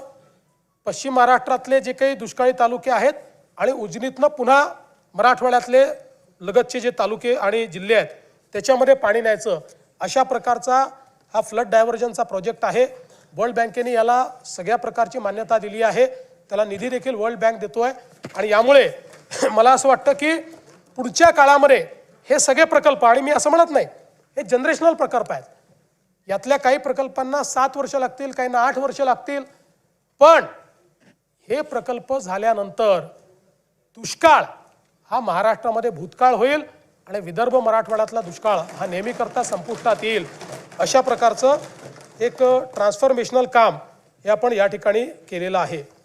खरं म्हणजे आपण जर बघितलं तर विशेषतः हे सरकार जे आहे हे, आणि 2014 पासूनच आपण एक नेहमी प्रयत्न केला की कुठल्याही परिस्थितीमध्ये निधी वाटपामध्ये असमतोल येऊ नये, विदर्भ मराठवाड्यावर अन्याय होऊ नये. राज्यपालांचे पूर्वी निर्देश असायचे, आता ते निर्देश नाही. सुधीर भाऊंनी सांगितलं आहे की आपले वैधानिक विकास मंडळं पुन्हा जिवंत करा. आपला प्रस्ताव केंद्रात गेला आहे, आम्ही पाठपुरावा करतोय, ते जिवंत करू. पण सुधीर भाऊ, ते मंडळं नाही म्हणून तुम्ही अर्थमंत्री होतात, तुम्ही कधी अन्याय होऊ दिला नाही, दादांनी अन्याय होऊ दिला नाही. त्या सूत्राप्रमाणे जे पैसे मिळाले पाहिजे त्याच्यापेक्षा तसूभर जास्तच पैसे हे विदर्भ मराठवाड्याला आपण दिले. आपण जर बघितलं तर विदर्भाला 23% पैसे देणं गरजेचं होतं, त्याऐवजी आपण विदर्भाला 25.85% दिलेले आहेत. मराठवाड्याला 18% देणं गरजेचं होतं, त्याऐवजी आपण 19% पैसे मराठवाड्याला दिलेले आहेत. त्यामुळे कुठेही अन्याय हा विदर्भ मराठवाड्यावर या सरकारमध्ये होणार नाही, हे देखील या निमित्ताने मला आपल्या लक्षात आणून द्यायचं आहे. ग्रामीण रस्त्यांच्या दर्जोन्नतीच्या संदर्भातले काही विषय आहेत. यामध्ये 6 जानेवारी 2022 रोजीच्या शासन निर्णयान्वये 10,000 किलोमीटरचे उद्दिष्ट आपण दिले होते. त्यापैकी 9,992 किलोमीटरच्या कामांना ऑलरेडी मान्यता आपण दिलेली आहे. आणि आता त्याचा दुसरा टप्पा, यामध्ये 7,000 किलोमीटरचे अजून रस्ते आपण घेतलेले आहेत, ज्यामध्ये 6,948, म्हणजे एकूण जर आपण विचार केला तर जवळपास 16,000 किलोमीटरच्या ग्रामीण रस्त्यांना आता मान्यता दिली आहे. त्याला निधी आपण उपलब्ध करून देतो आहोत. आणि या रस्त्यांना आपण हे रस्ते केल्यामुळे मोठ्या प्रमाणात ग्रामीण रस्त्यांचा जो प्रश्न आहे तो प्रश्न या ठिकाणी आपण सोडवणार आहोत. सगळ्या याच्यामध्ये थिमॅटिकली केलं आपण. भास्करराव, मी गोष्ट सांगतो, मी सातत्याने आमच्या सहकाऱ्यांना हे लक्षात आणून दिलं की आपण बीट अँड पीसेसमध्ये काम करू नये. आपण स्कीमॅटिक प्लॅन तयार करावा आणि प्लॅनप्रमाणे करावं. आपण बघा, मुख्यमंत्री योजना आपण जेव्हा सुरू केली त्यावेळेस प्लॅनप्रमाणे आपण केलं. आताही ग्रामीण रस्ते असतील, हॅमचे रस्ते असतील, आपण एक अमृतकाल रस्ते योजना तयार केली आहे. आणि त्या रस्ते योजनेमध्ये आपण आत्ता कुठले आवश्यक आहे, नंतर कुठले आहेत, असं आपण त्याच्यामध्ये मतदारसंघांचा विचार नाही केला. आपण रस्त्याचा दर्जा, त्याच्यावरचा ट्रॅफिक, मुख्य केंद्र कुठले आहेत याचा विचार करून योजना तयार केली आणि त्या योजनेला आपण फायनान्स करतो. अध्यक्ष महोदय, यासोबत आपल्याला कल्पना आहे की आता आपण मागच्या काळामध्ये समृद्धीचं एक्सटेन्शन हे घोषित केलं होतं. या समृद्धीच्या एक्सटेन्शनमध्ये आता नागपूर गोंदिया द्रुतगती महामार्ग 162 किलोमीटर लांबीचा हा महामार्ग आहे. 18,539 कोटी रुपयाचा हा मार्ग आहे. आता जवळपास याचं लँड ॲक्विजिशन अंतिम टप्प्यामध्ये आलेलं आहे आणि त्यामुळे पुढच्या काळामध्ये अगदी तास-सव्वा तासामध्ये आपल्याला गोंदियाला पोचता येईल. नाना भाऊंकडे आम्हाला लवकर पोचता यावं या दृष्टीने आपला 2 बायपास देऊ, बिलकुल 2 देऊ. हा एक जयंत पाटील साहेब म्हणतात एकाने नानाभाऊ जातील, एकाने प्रफुल्ल पटेल जातील. त्यानंतर भंडारा गडचिरोली हा द्रुतगती महामार्ग 94 किलोमीटरचा आहे. त्याला 12,903 कोटी रुपये आपण देतो आहोत. याचंही भूसंपादनाचं काम हे प्रगतीपथावर आहे. आणि त्यासोबत नागपूर चंद्रपूर द्रुतगती महामार्ग जो आमच्या सुधीर भाऊंची नेहमी त्या ठिकाणी एक आग्रह असायचा, तर त्याही संदर्भात आपण जवळपास 19,536 कोटी रुपयाचं हे भूसंपादन या ठिकाणी प्रगतीपथावर आहे. यासोबत गडचिरोलीमध्ये मोठ्या प्रमाणात आज मायनिंगचं काम चालू झालेलं आहे. तिथल्या रस्त्यांना मायनिंगचं जे काही वजन आहे ते पेलवलं पाहिजे आणि म्हणून त्या ठिकाणी देखील आपण एक मोठा कॉरिडॉर हा तयार करतो, ज्यामध्ये मोर, कोनसरी, मुळचेरा, हेद्रीट, सुरजागड असा आपण हा रस्ता करतो. जवळपास या रस्त्यामुळे चंद्रपूर आणि गडचिरोली जिल्ह्याला मोठ्या प्रमाणात त्याचा फायदा होणार आहे. 2,492 कोटी रुपये त्याच्यावर आपण खर्च करणार आहोत. या व्यतिरिक्त 500 कोटी रुपये अजून वेगळ्या रस्त्यांना देखील गडचिरोलीमध्ये आपण त्या ठिकाणी दिले आहेत. नवेगाव, मोर, कोनसरी, मुलचेरा, हेड्री, सुरजागड या सगळ्या भागातल्या आवाजावन जी आहे त्याला देखील याचा मोठा फायदा होणार आहे.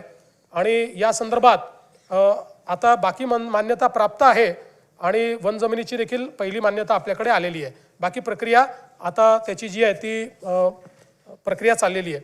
यासोबत नागपूर गोवा शक्तिपीठ द्रुतगती महामार्ग हा एक अतिशय महत्त्वाकांक्षी महामार्ग आहे. याचं नाव जरी नागपूर गोवा असलं तरी देखील याचा सर्वाधिक फायदा हा मराठवाड्याला होणार आहे. मराठवाड्याचं चित्र हा एक महामार्ग बदलून टाकेल. आणि या संदर्भात मागच्या काळामध्ये काही आक्षेपही होते लोकांचे. विशेषतः एक आक्षेप होता जो खरा होता की आपण जी अलाइनमेंट फायनल केली होती ती लोकांनी आपल्या लक्षात आणून दिली की सोलापूरपासनं आपली अलाइनमेंट ही जो राष्ट्रीय महामार्ग आहे त्याला पॅरलल जात होती. आणि त्याच्यामुळे ग्रीनफील्ड महामार्ग का बनवतो, नवीन एरिया ओपन अप होतात. ग्रीनफील्ड महामार्गामुळे अनकनेक्टेड लोक त्याच्याशी कनेक्ट होतात आणि तिथे विकास जातो. आणि म्हणून आमचे जयकुमार गोरेजी, अभिजितजी या सगळ्यांची आम्ही चर्चा केली आणि याची सोलापूरपासनं एक वेगळी नवीन अलाइनमेंट आम्ही तयार केली आहे, जी चंदगडपासनं पुढे मग म्हणजे सोलापूरपासनं जाते, मग सांगलीतनं जाते. आमचे जयंतराव पहिल्यांदा सुटून गेले होते शक्तिपीठ महामार्गातनं, आता तुमच्याजवळ आणला आम्ही. आणि मी तुम्हाला दाव्याने सांगतो की जयंतरावच मला पत्र देतील की हा करा. एवढा फायदा त्यांच्या मतदारसंघाला त्याचा होणार आहे. पंढरपूर जवळून आहे, एकदम पंढरपूर जवळून.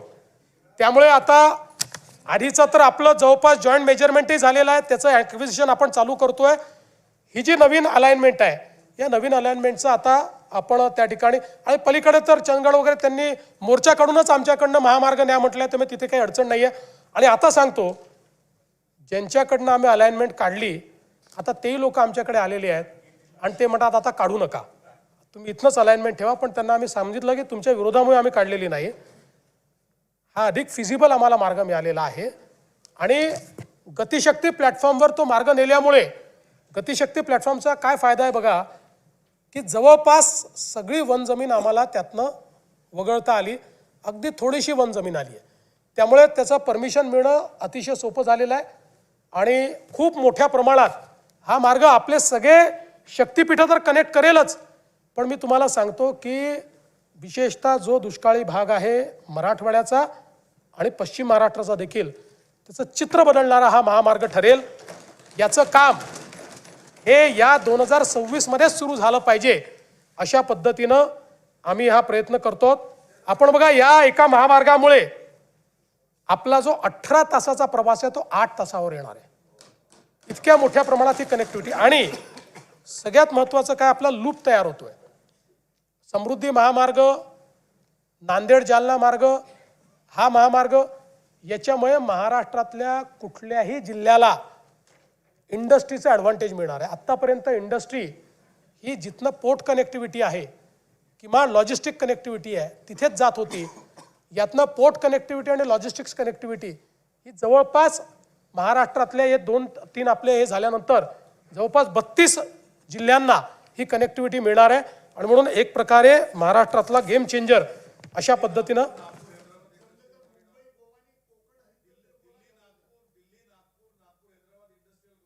करणार आहे तो, केंद्राने अनाऊन्स केला तो. हो हो, मी जरा काय झालं थोडा जास्त अभ्यास विदर्भ मराठवाड्याचा करून आलो ना. त्यानंतर एक अजून महत्वाचा मार्ग या ठिकाणी मुंबई, कल्याण, लातूर, महाराष्ट्र हद्द हैदराबाद अशा प्रकारचा एक जनकल्याण द्रुतगती महामार्ग आपण तयार करतोय. आता हा जो महामार्ग आहे, आज जर आपण विचार केला तर आपल्याकडे मुंबईहून हैदराबादला जाण्याकरता जो एक मार्ग आहे तो समजा समृद्धी महामार्गाने जालना, नांदेड, निजामाबाद असं गेलो 717 किलोमीटर आहे. मुंबई, पुणे, सोलापूर, हैदराबाद गेलो तर 707 किलोमीटर आहे. पण आता आपण हा जो नवीन महामार्ग करतोय या महामार्गामुळे हे अंतर फक्त 590 किलोमीटर येणार आहे. आणि याचा सगळ्यात मोठा फायदा कोणाला आहे? लातूरपासनं मुंबईपर्यंतचं अंतर 4.5 तासाचं होणार आहे. 4.5 तास.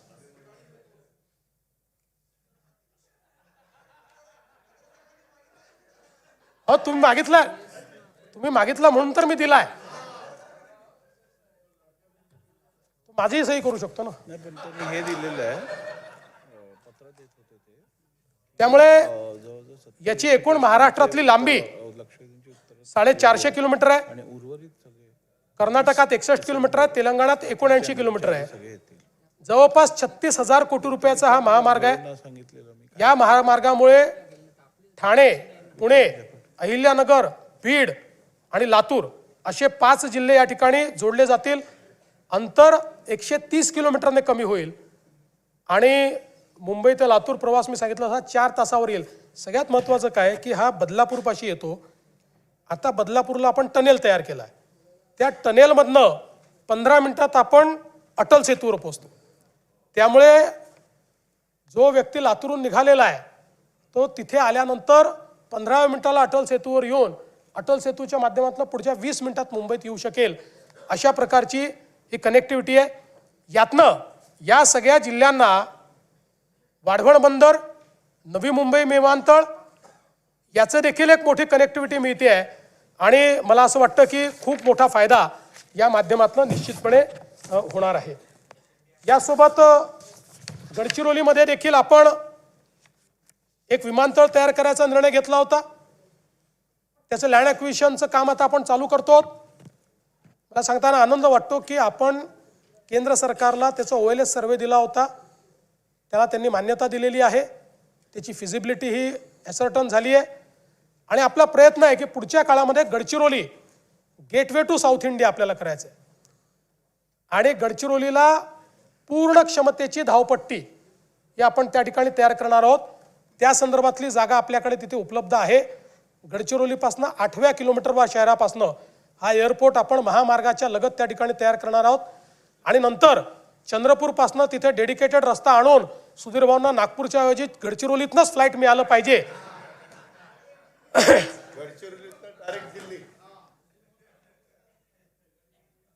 यासोबत मला आनंद आहे की अमरावती विमानतळाचं काम आपण पूर्ण केलं. नाईट लँडिंगची व्यवस्था आपण त्या ठिकाणी केली आणि आता एशियातली सगळ्यात मोठी हवाई प्रशिक्षण संस्था एअर इंडियाच्या माध्यमातून तिथे सुरू होते. त्याचं काम आता जवळपास बांधकाम पूर्ण झालेलं आहे. पुढच्या 3-4 महिन्यात ते लोक त्याचं काम सुरू करतील. त्या संदर्भात 34 विमानं ते आणतायत तिथे. त्यातली 2 विमानं ऑलरेडी पोचलेली आहेत आणि 14 म्हणजे हे 34 विमानं आणि त्यासोबत 14 पायपर विमानं अशा पद्धतीनं त्या ठिकाणी अतिशय मोठी ही संस्था तयार होते. कारण आज आपल्याला माहिती आहे सर्वात जास्त पायलटची आपल्याला आवश्यकता आहे. आता जो इंडिगोचा प्रॉब्लेम झाला तो पायलटच्या कमतरतेनेच झाला आणि आता तर आपण 1000 नवीन फ्लाईट्स चालवायचे तर 10-15 हजार पायलट्स लागतील. त्यामुळे ही पायलट ट्रेनिंग अकॅडमी अमरावतीच्या अर्थव्यवस्थेला देखील एक नवीन कलाटणी देईल अशा पद्धतीची ही व्यवस्था आहे. अकोल्याचा जो विमानतळ आहे त्याचंही आता धावपट्टी जी आहे ती धावपट्टी वाढवण्याकरता आपण त्या ठिकाणी निधी उपलब्ध करून दिलेला आहे आणि ती धावपट्टीही आपण वाढवण्याचं काम करतो. यासोबत नागपूरमध्ये नवीन Nagpur International Business and Finance Centre IBFC हे तयार करण्याचा निर्णय आपण घेतलाय. आपल्याला माहिती आहे की आज नागपूर हे शिक्षणाचं माहेरघर झालं आहे. देशातला अतिशय आयकॉनिक अशा प्रकारच्या इन्स्टिट्यूशन्स नागपुरात आहे. VNIT आहे, एम्स आहे, IIT आहे, GMC आहे, ICAI आहे, NLU आहे. आपलं त्या ठिकाणी वेगवेगळ्या प्रकारच्या या ज्या काही संस्था आहेत या संस्थांमुळे एक मोठी औद्योगिक इकोसिस्टीम नागपूरला तयार झालेली आहे आणि म्हणून नवीन नागपूरची निर्मिती आपण करणार आहोत. 1710 एकर जमिनीवर हे नवीन नागपूर आपण विकसित करणार आहोत. ज्या प्रकारे मुंबईत BKC आहे किंवा पुण्यात हिंजवडी आहे त्याच धर्तीवर एक नवीन बिझनेस डिस्ट्रिक्ट हा नागपूरमध्ये तयार होणार आहे आणि अंदाज आहे की 5 लाखापेक्षा जास्त रोजगार निर्मिती त्या ठिकाणी होईल. आणि विशेषतः या संदर्भात जमीन ॲक्विजिशनची जी काही आम्हाला कारवाई करायची आहे मोठ्या प्रमाणात शेतकऱ्यांनी त्या संदर्भातलं आपलं कन्सेंट आम्हाला दिलं असल्यामुळे आणि त्या संदर्भातले फायनान्शियल टायप्सही झाले असल्यामुळे लवकरच याची जी काही जमीन आपल्याला घ्यायची आहे तीही घेण्याचं काम आपण करू. प्रधानमंत्री आवास योजनेच्या अंतर्गत मला सांगितलं पाहिजे की जवळपास 30 लाख घरं आता आपण बांधतो आणि हा एक रेकॉर्ड आहे की 16-17 ते 23-24 या कालावधीत आपण 13 लाख घरं बांधली. त्यानंतर आवास प्लसमधली आपली जी 2018ची यादी होती त्या यादीमध्ये एकूण 28 लाख लोक होते. आपल्याला केंद्र सरकारने एकाच झटक्यात 30 लाख घरं दिली. त्यामुळे आता आवास प्लस यादीत एकही त्या ठिकाणी कोणीही वेटिंग लिस्टवर नाही. आणि त्यानंतर आपल्याला ही परवानगी दिली की आता तुम्ही नव्याने कोणाची जर तुम्हाला नोंदणी करायची असेल तर त्याकरता नोंदणीचं पोर्टल उघडलं आणि हे 30 लाख घरं त्यातले 3 लाख पूर्णही झाली. या 30 लाख घरांना आपण ॲडिशनल 50,000 रुपये द्यायचं ठरवलेलं आहे आणि प्लस रूफटॉप सोलर देतो. हे पहिल्या दिवशीपासनं यांना विजेचं बिल येणार नाही अशा प्रकारची व्यवस्था ही आपण या ठिकाणी केली आहे. खरं म्हणजे झोपडपट्टी पुनर्वसनाशी संबंधित काही महत्त्वाचे मुद्दे आहेत पण त्या संदर्भात माननीय उपमुख्यमंत्र्यांनी आपलं जे काही याचं उत्तर होतं लक्षवेधीचं त्या संदर्भातल्या घोषणा केल्या. त्यामुळे मी पुन्हा सांगून आपला या ठिकाणी वेळ घेणार नाही. जे काही आपण वेगवेगळे प्रस्ताव या ठिकाणी करतो ज्यामध्ये BDD चाळ असेल, GTB नगर असेल, बांद्रा रिक्लेमेशन असेल, आदर्श नगर असेल, मोतीलाल नगर असेल, SVP नगर असेल, प्रत्येक ठिकाणी मोठ्या प्रमाणात पुनर्वसित लोक करून अधिकची आपण निर्मिती करतो. म्हाडाच्या 56 वसाहतीची योजना आपण केली आहे. त्या संदर्भात सेवा शुल्क आपण माफ केलेलं आहे. म्हाडा अभिन्यासातील भोगवटा प्रमाणपत्र प्रलंबित असलेल्या इमारतीकरता देखील आपण अभय योजना त्या ठिकाणी तयार केली आहे. स्वयं पुनर्विकासाचं अधिमूल्य हे देखील आपण त्या ठिकाणी कमी केलेलं आहे. अमीनभाई कमाटीपुराचा देखील आपण 33/9चा पुनर्विकासाचा प्रस्ताव त्या ठिकाणी टेंडर काढून आता त्यालाही आपण मान्यता दिलेली आहे. मुंबईतल्या जुन्या आणि मोडकळीस आलेल्या उपकर प्राप्त इमारतीच्या पुनर्विकासाचं नवीन धोरण आपण त्या ठिकाणी मांडलेलं आहे. स्वयं पुनर्विकासाच्या संदर्भात प्रवीण दरेकर यांच्या नेतृत्वात आपण एक कमिटी तयार केलेली आहे आणि अतिशय चांगल्या शिफारसी आल्यामुळे त्यालाही आपण चालना दिली आहे. जवळपास 1600 इमारती आता या स्वयं पुनर्विकास योजनेमध्ये त्या ठिकाणी पुनर्विकास करतायत. आपलं जे काही विशेषतः जलजीवन मिशन आहे या जलजीवन मिशनचे कामं जे अर्धवट राहिलेले आहेत त्या संदर्भात मुद्दा या ठिकाणी उपस्थित होतो. आपल्याला कल्पना आहे की जवळपास 35,000 कोटी रुपये आपण याच्यावर खर्च केले आहेत. पण जे काही सुरुवातीच्या काळातल्या डिझाईनच्या चुका असतील किंवा बाकी गोष्टी असतील आता अर्धवट कामं पूर्ण करण्याकरता या योजनेला 44,000 कोटी रुपये अजून लागणार आहेत. 44,000 कोटी 44,000 कोटी 44,000.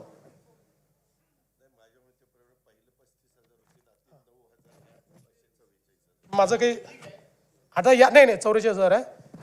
ॲडिशनल आहेत. ॲडिशनल 44,000 आहेत. त्यापैकी पहिल्या टप्प्यामध्ये 15,000 कोटी रुपयाचा हुडकोशी आपण टायप केला आहे. ते 15,000 कोटी रुपये आणून आपण हे काम करतोय. शासनाने निर्णय घेतलाय, कारण आता हे दायित्व आपण स्वीकारलेलं आहे.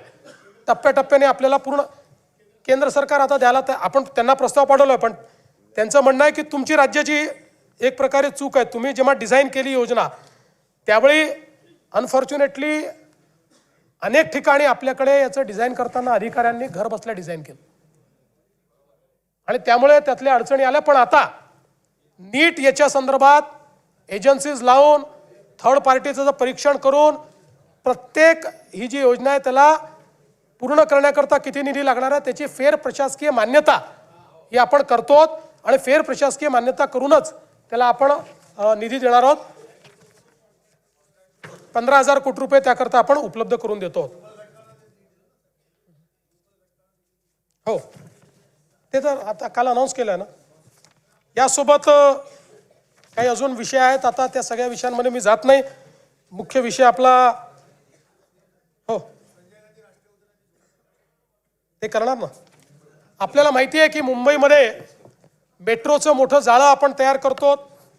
आतापर्यंत मुंबईमध्ये जी मेट्रोची लांबी कार्यरत आहे ती लांबी जवळपास 91 किलोमीटरची आहे.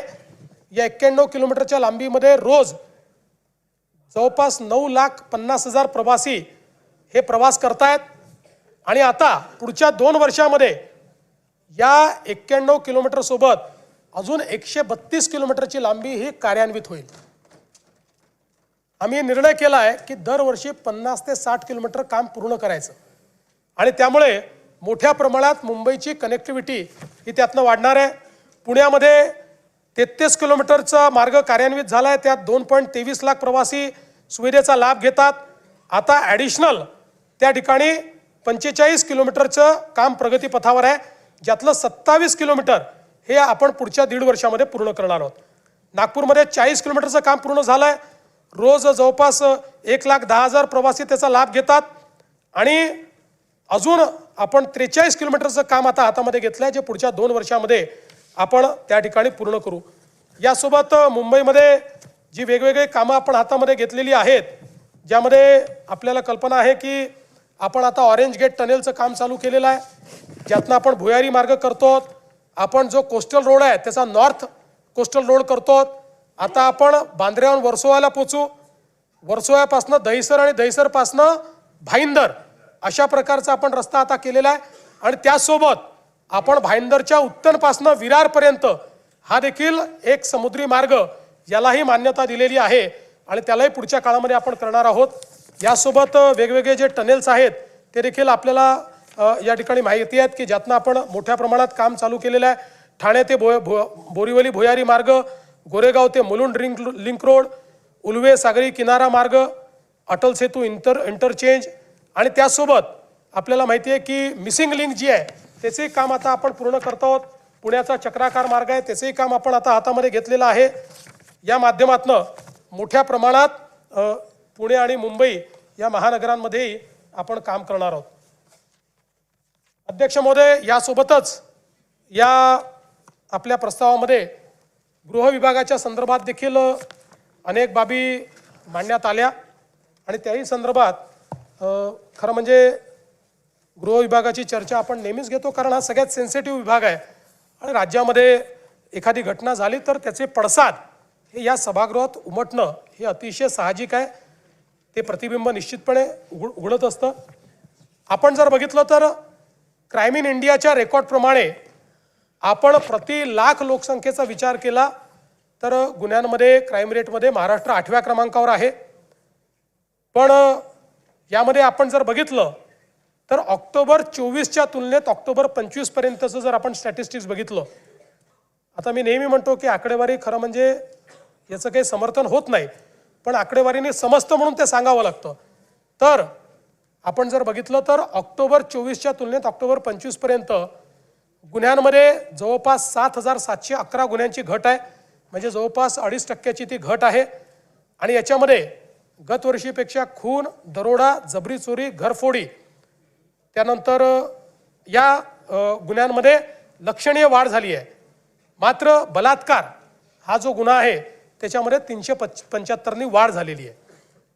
दोषसिद्धीचं प्रमाण हे मात्र मला या सभागृहाच्या नजरेस आणून द्यायचं आहे की 3 नवीन कायदे आल्यानंतर काय परिणाम आहे.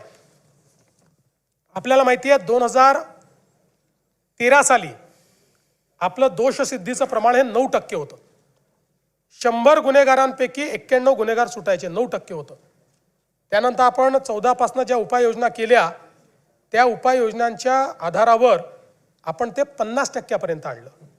पण आता नवीन कायदे आल्यानंतर म्हणजे ऑक्टोबर 24 मध्ये आपलं दोषसिद्धीचं प्रमाण हे 50% होतं.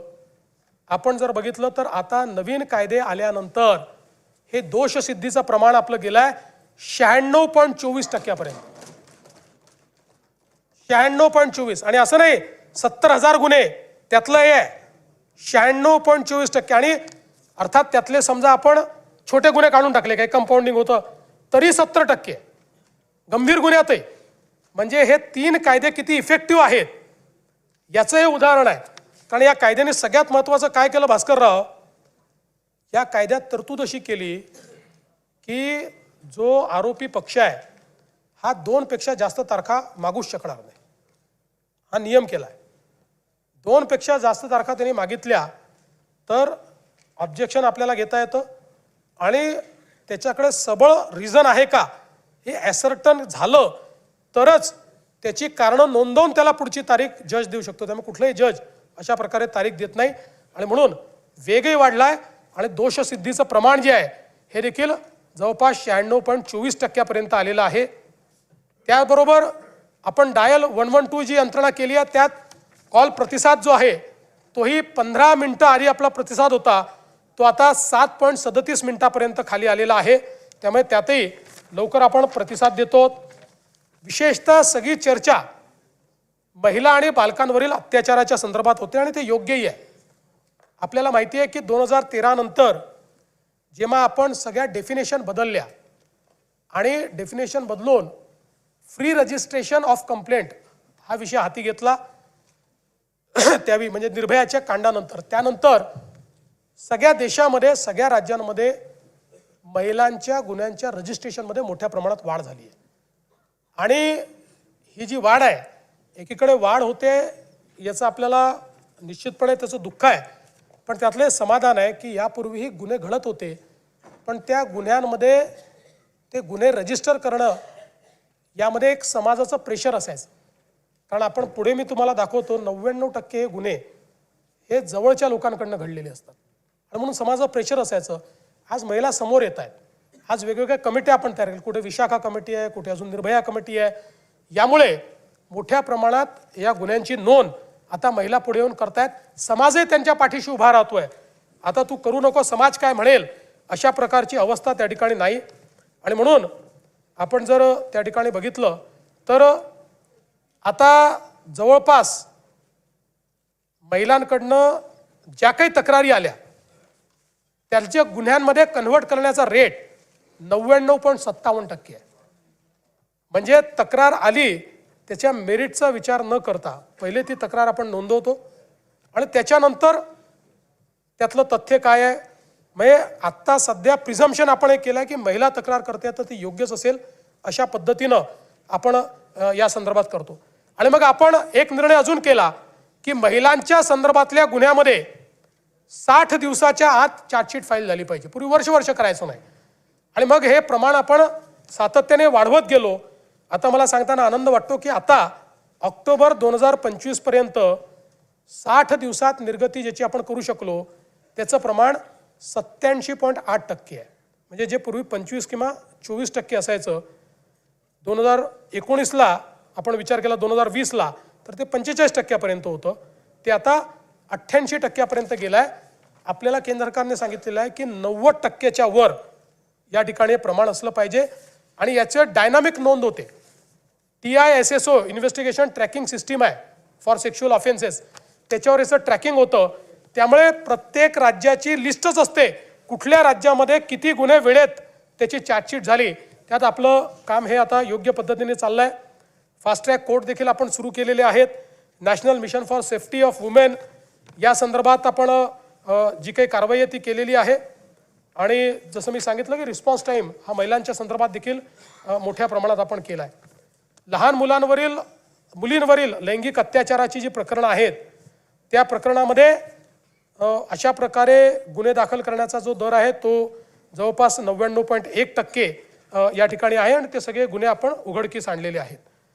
आपण आता ऑपरेशन मुस्कानच्या माध्यमातून 2015 ते 2024 13 ऑपरेशन मुस्कान केले आणि 41,193 लहान मुलं आणि मुली यांचा शोध घेऊन त्यांना त्यांच्या घरी नेला आहे. आणि सगळ्यात महत्त्वाचं काय आहे तर याच्यामध्ये जवळपास 20,000 मुलं आणि 8,000 मुली ज्या आपण शोधून घरी पोचवल्या त्या आपल्या रेकॉर्डवरच नव्हत्या. त्यांच्या घरच्यांनी कुठलीही कंप्लेंट केलेली नव्हती. पण हे ऑपरेशन मुस्कानच्या माध्यमातून आणि आता ऑपरेशन शोध आपण चालू केलं. ऑपरेशन शोधमध्ये काय आहे तर आपल्याला माहिती आहे की वर्षभरामध्ये निघून गेलेले लोक परत येतात. परत आल्यानंतर पण एखाद वर्षानंतर शोधण्याची गती कमी होऊन जाते आणि म्हणून ऑपरेशन शोध जुन्या केसेसमध्ये शोध घ्या अशा पद्धतीने आपण चालू केला. आणि त्यातही जवळपास 17/4/25 ते 15/5/25 या कालावधीत ऑपरेशन शोध एक मोहिमेच्या अंतर्गत 4,960 महिला आणि 1,364 बालकांचा शोध घेण्यात आला आणि रेकॉर्डवर नसलेल्या अजून 106 महिला आणि 707 बालकांचा शोध हा या ऑपरेशनमध्ये घेण्यात आला. आणि तसंच आता ऑपरेशन शोधचा दुसरा जो टप्पा आहे तो टप्पा देखील या ठिकाणी चाललेला आहे. आणि मग एक आपला नेहमीचा मुद्दा या ठिकाणी येतो की अपहरणाचा मुद्दा एक सातत्याने आपल्याकडे मांडला जातो की किती अपहरण झालं अशा पद्धतीनं एक मुद्दा मांडला जातो. मुळामध्ये मला या ठिकाणी लक्षात आणून द्यायचं आहे की केंद्र सरकारने एक निर्णय केला आणि त्या निर्णयाच्या अंतर्गत केंद्र सरकारने सांगितलं की कुठलेही अशा प्रकारची महिला असेल मुलगी असेल घरातनं निघून गेली आणि 24 तासात जर ती सापडली नाही तर फौजदारी गुन्हा पकडायचा आणि मग किडनॅपिंगचा गुन्हा आपण दाखल करतो. अनेक वेळा नंतर त्या परत येतात सापडतात कधी घरगुती भांडणातनं त्या ठिकाणी गेलेले असतात आणि म्हणून हा जो नंबर आहे हा नंबर फार मोठा सुरुवातीला आपल्याला दिसतो.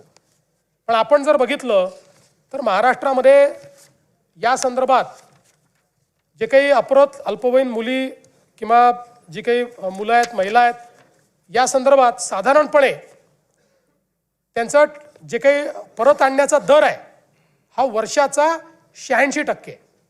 गेलेले 86% परत येतात आणि पुढच्या वर्षात अजून त्यातले 10% परत येतात म्हणजे सापडतात. एका वर्षात 86% सापडतात आणि असं करता करता 98% आपण पोहोचतो.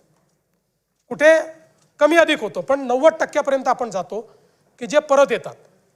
म्हणजे एकतर आपण त्यांना शोधतो किंवा ते परत येतात किंवा त्यांची भांडणं त्या ठिकाणी संपतात.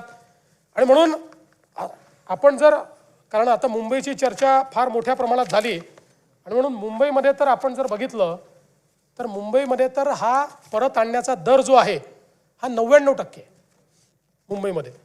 आपण जर विचार केला 2022 सालचा तर 2022मध्ये त्या ठिकाणी एकूण जे काही अशा केसेस फौजदारी गुन्हे किडनॅपिंगचे किंवा निघून गेल्याचे झाले त्यात 1892 पैकी 1870 परत आले म्हणजे 99% हा रेट आहे. किंवा 23मध्ये आपण बघितलं तर 1257 पैकी 1887 त्या ठिकाणी परत आले परत 98.5% रेट आहे. 2024मध्ये 1999 पैकी 1973 आपण परत आणू शकलो म्हणजे परत 99% रेट आहे. त्यामुळे अनेक वेळा काय होतं स्टॅटिस्टिक्स कसं मिसलिडिंग असतं की आपल्याला असं वाटतं की बाबा मुंबईमध्ये वर्षाला 1900 लोक किडनॅप होत आहेत मग त्याचं आपण प्रति दिवशी काढतो मग त्याचं प्रति तासाला आपण काढतो आणि मग आपण त्या ठिकाणी सांगतो रोज इतके बालकं किडनॅप होत आहेत रोज इतक्या महिला किडनॅप होत आहेत. त्यामुळे मुंबईत कायदा आणि सुव्यवस्था बाकी नाही. वर्षभराने पोलीस त्यांना परत आणतायत हे मात्र कोणीच सांगत नाही. त्याच्यामुळे मुंबई ही सुरक्षित आहे. मुंबईत नोन अशा प्रकारच्या कुठल्या गँग्स नाहीत, पण काही असल्या तरी त्या जेरबंद आपण करतो. आणि अशा प्रकारे हे जे काही हरवलेले किंवा किडनॅप झालेले आहेत त्यांना परत आणण्याचं काम देखील पोलिसांच्या माध्यमातून मोठ्या प्रमाणात चाललेलं आहे. हे होत असताना मला या ठिकाणी सांगायचं आहे की आपण मोठ्या प्रमाणात पोलीस भरती या महाराष्ट्रामध्ये केलेली आहे. गेल्या 10 वर्षात, हे मी गृहमंत्री जास्तीत जास्त काळ होतो म्हणून सांगतो, केलेली पोलीस भरती 88,633 आहे. आणि गेल्या 3 वर्षात केलेली पोलीस भरती ही 51,207 आहे. आणि आता पुन्हा 25,000 पोलीस भरती ही महाराष्ट्रामध्ये चाललेली आहे. त्यामुळे एक प्रकारचा पोलीस भरतीचा रेकॉर्ड हा महाराष्ट्रामध्ये आपण त्या ठिकाणी तयार केलेला आहे. प्रतिबंधात्मक कारवाई मोठ्या प्रमाणात आपण वाढवली आहे. त्याची आता आकडेवारी देऊन आपल्याला मी सांगणार नाही. नवीन फौजदारी कायद्यांच्या संदर्भातही मी आपल्याला सांगितलं आहे. उशीर झाल्यामुळे त्याही संदर्भात आपला जास्त वेळ मी घेत नाही. पण अनेक वेळा आपल्या चर्चेमध्ये नेहमीच नागपूरचं नाव आल्याशिवाय आपल्याला चर्चेला काही तडका येत नाही, सावजी होत नाही तो. त्यामुळे मी आपल्याला सांगू इच्छितो की नागपूर शहरामध्ये ऑक्टोबर 2024च्या तुलनेत ऑक्टोबर 2025मध्ये एकूण 901 गुन्हे कमी झाले आहेत. गुणात्मक बदल आहे. आणि यामध्ये हा बावनकुळेंचीच आहे, तेच लक्ष देतात, मी देतच नाही. मी मुंबईत असतो, ते नागपुरात ते असतात. याच्यातही प्रमुख शीर्षक जे आहेत, खून, खुनाचा प्रयत्न, दुखापत, बलात्कार, चोरी, जबरी चोरी, दरोडा, या प्रत्येक शीर्षामध्ये गुन्हे कमी झालेले आहेत. नागपुरात गुन्हे वाढलेले नाहीत. आणि मग काय काय कारवाई केली आहे ते आता सांगून आपला वेळ घेत नाही. भरपूर कारवाई झालेली आहे, त्यामुळे त्या संदर्भात जास्त वेळ घेत नाही. यासोबत खरं म्हणजे सायबर गुन्ह्यांच्या संदर्भात देखील आपल्याकडे एक महत्त्वाचं सगळ्या चर्चा येतात. आता खूप चांगल्या पद्धतीनं आपण सायबर गुन्ह्यांमध्ये महासायबर अशा पद्धतीनं आपलं एक नेटवर्क तयार केलेलं आहे. हे जे आपलं हेडक्वार्टर आहे महासायबर, हे देशातलं सगळ्यात आधुनिक हेडक्वार्टर आहे. आता जवळपास 4-5 राज्यांनी आपल्याला विनंती केली, आपण त्याला कॉर्पोरेशनमध्ये परिवर्तित केलं आहे. कारण आपण एवढी कॅपॅबिलिटी उभी केली तर त्याचा फायदाही झाला पाहिजे. आता 3-4-5 राज्यांनी आपल्याकडे येऊन ते पाहून गेले. त्यातले 3 राज्य तर नक्कीच आपल्याला त्यांच्याकडे तसं महासायबर उभं करण्याचं काम देत आहेत. आणि 2 देश हे आता आपल्याला ते काम देत आहेत महासायबरला, की तशा प्रकारचं सायबर हेडक्वार्टर आपण त्यांच्याकडेही जाऊन उभं करावं. त्यातलं आज रात्री 8:30 वाजता एका देशासोबत कदाचित आमचा अंतिम करार होईल. आणि या माध्यमातून आता आपल्याकडे कॅपेबिलिटी आहे. आपण पूर्वी ज्या गोष्टींकरता केंद्र सरकारकडे पाहायचो त्या सगळे आता आपण त्या ठिकाणी कॅपेबिलिटी वापरू शकतो. गोल्डन अवरमध्ये लोकांचे जाणारे पैसे आपण थांबवू शकतो. मोठ्या प्रमाणात आपल्याकडे हे फेक कॉल सेंटर्स असतील, मोठ्या प्रमाणात सायबर फ्रॉड्स असतील, डिजिटल अरेस्ट असेल, या सगळ्या गुन्ह्यांमध्ये आपण लोकांना वाचवलेलं आहे. आणि सगळ्यात महत्त्वाचं की अनेक मुली ज्या सेक्स्टॉर्शनच्या बळी पडल्या होत्या आणि आत्महत्येच्या विचारात होत्या, अशांना वाचवण्याचं काम या आपल्या सायबर युनिटच्या माध्यमातून झालं आहे. 100पेक्षा जास्त लोक असे आहेत की आपल्या सगळ्या जे काही सोशल मीडिया चालतो, या सोशल मीडियामध्ये असं लक्षात आलं की आत्महत्या करण्याची त्यांनी काही म्हणजे संकल्पना बोलून दाखवली आहे किंवा निराशा दिसते आहे. त्यांना स्वतः हुडकून आणि त्यांच्याशी चर्चा करून त्यांना आत्महत्येपासून परावृत्त करण्याचं काम हे आपल्या महासायबरच्या माध्यमातून आपण केलेलं आहे. आणि आज आपल्याकडे खूप मोठ्या प्रमाणात त्याची व्यवस्था आहे. अंमली पदार्थ हा आज आपल्यासमोरचा सगळ्यात मोठा प्रश्न आहे. महाराष्ट्रामध्ये अंमली पदार्थाच्या संदर्भात एक 0 टॉलरन्सची आपण भूमिका घेतली आहे. अनेक वेळा लोक असं म्हणतात की बाबा इथे माल सापडतोय, तिथे माल सापडतोय. याचं कारण आहे की एक मोठं इंटेलिजन्सचं नेटवर्क तयार झालं आहे. केंद्र सरकारने आता सगळ्या राज्यांना एका पेजवर आणलंय. सगळे राज्य इंटेलिजन्स शेअरिंग करतायत. आपण तेलंगणामध्ये जाऊन पकडलं, आपण दिल्लीमध्ये जाऊन पकडलं, कारण इंटेलिजन्स शेअरिंग होत आहे. आणि म्हणून आता मोठ्या प्रमाणात आपण याची कारवाई सुरू केलेली आहे. आपण जर विचार केला तर साधारणपणे यामध्ये हजारो कोटी रुपयाचं ड्रग्ज हे आपण पकडलेलं आहे. त्याची सगळी माहिती ती देत नाही आणि पकडल्यानंतर ते नष्ट करण्याचं काम आपण करतोय. म्हणजे ते पुन्हा सायकलिंगमध्ये यायला नको म्हणून दर 6 महिन्यांनी जेवढ्या वेगवेगळ्या युनिटमध्ये ड्रग पकडलं गेलं असेल त्याचं फॉरेन्सिक आपण त्याचा रिपोर्ट असतो. त्यामुळे त्या सगळ्या साठ्याची आपल्याला आवश्यकता नसते. आपल्याला त्याची परवानगी मिळते. तो सगळा साठा आपण जाळून टाकतो. तो पुन्हा रिसायकलिंगमध्ये आपण येऊ देत नाही. आणि खूप ठिकाणून येतोय. असं नाही काय होतं याच्यामध्ये, हे MD वगैरे तर नानाभाऊ पूर्वीच्या काळामध्ये जसं आपण आपल्याकडे गुऱ्हाळ असायचं, कढईमध्ये उसाचा रस टाकला की आपले सराटे घेऊन आपण त्यातनं राब काढायचो आणि गुळ तयार करायचो, असं मेफेड्रॉन तयार होतं. साध्या कढईमध्ये तयार होऊ शकतं. हा एक मोठा चॅलेंज आहे. म्हणजे आपण ते मोठे मोठे ड्रग्ज जे आहेत महागडाचे ते तर आपण पकडतोय, ते बाहेरून यावे लागतात. पण या ठिकाणी हे ड्रग्ज जे आहेत हे अतिशय सिम्पली तयार होत आहेत. आणि म्हणून याच्यावर इंटेलिजन्स व्यवस्था ठेवणे आणि त्याच्यावर कारवाई करणे आणि कडक कारवाई करणे. म्हणूनच आपण ड्रग्सच्या संदर्भात 2 गोष्टी केल्यात. MPD आणि मोकामरे यांना घेतलेलं आहे, ते आपण लावतो. आणि कोणी पकडलं गेलं, पेडलरी पकडला गेला तरी फॉरवर्ड लिंकेज काय आणि बॅकवर्ड लिंकेज काय हे आपण शोधून काढतो. वेगवेगळ्या ठिकाणी लक्षात आलं की कंटेनरमध्ये ड्रग्ज येत आहेत.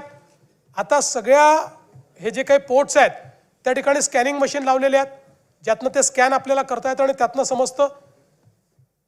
पोस्टाने पाठवत आहेत, आपलं वेगवेगळ्या प्रकारच्या पद्धती त्या ठिकाणी वापरतायत. तेही सगळ्या लोकांना आपण हे सांगितलेलं आहे की तुमच्यावर जबाबदारी आहे. तिथे भेटी देऊन तिथली सिस्टीम जी आहे ती सॅनिटाईज करण्याचं काम आपण केलेलं आहे. मोठ्या प्रमाणात जाणीव जागृती होते.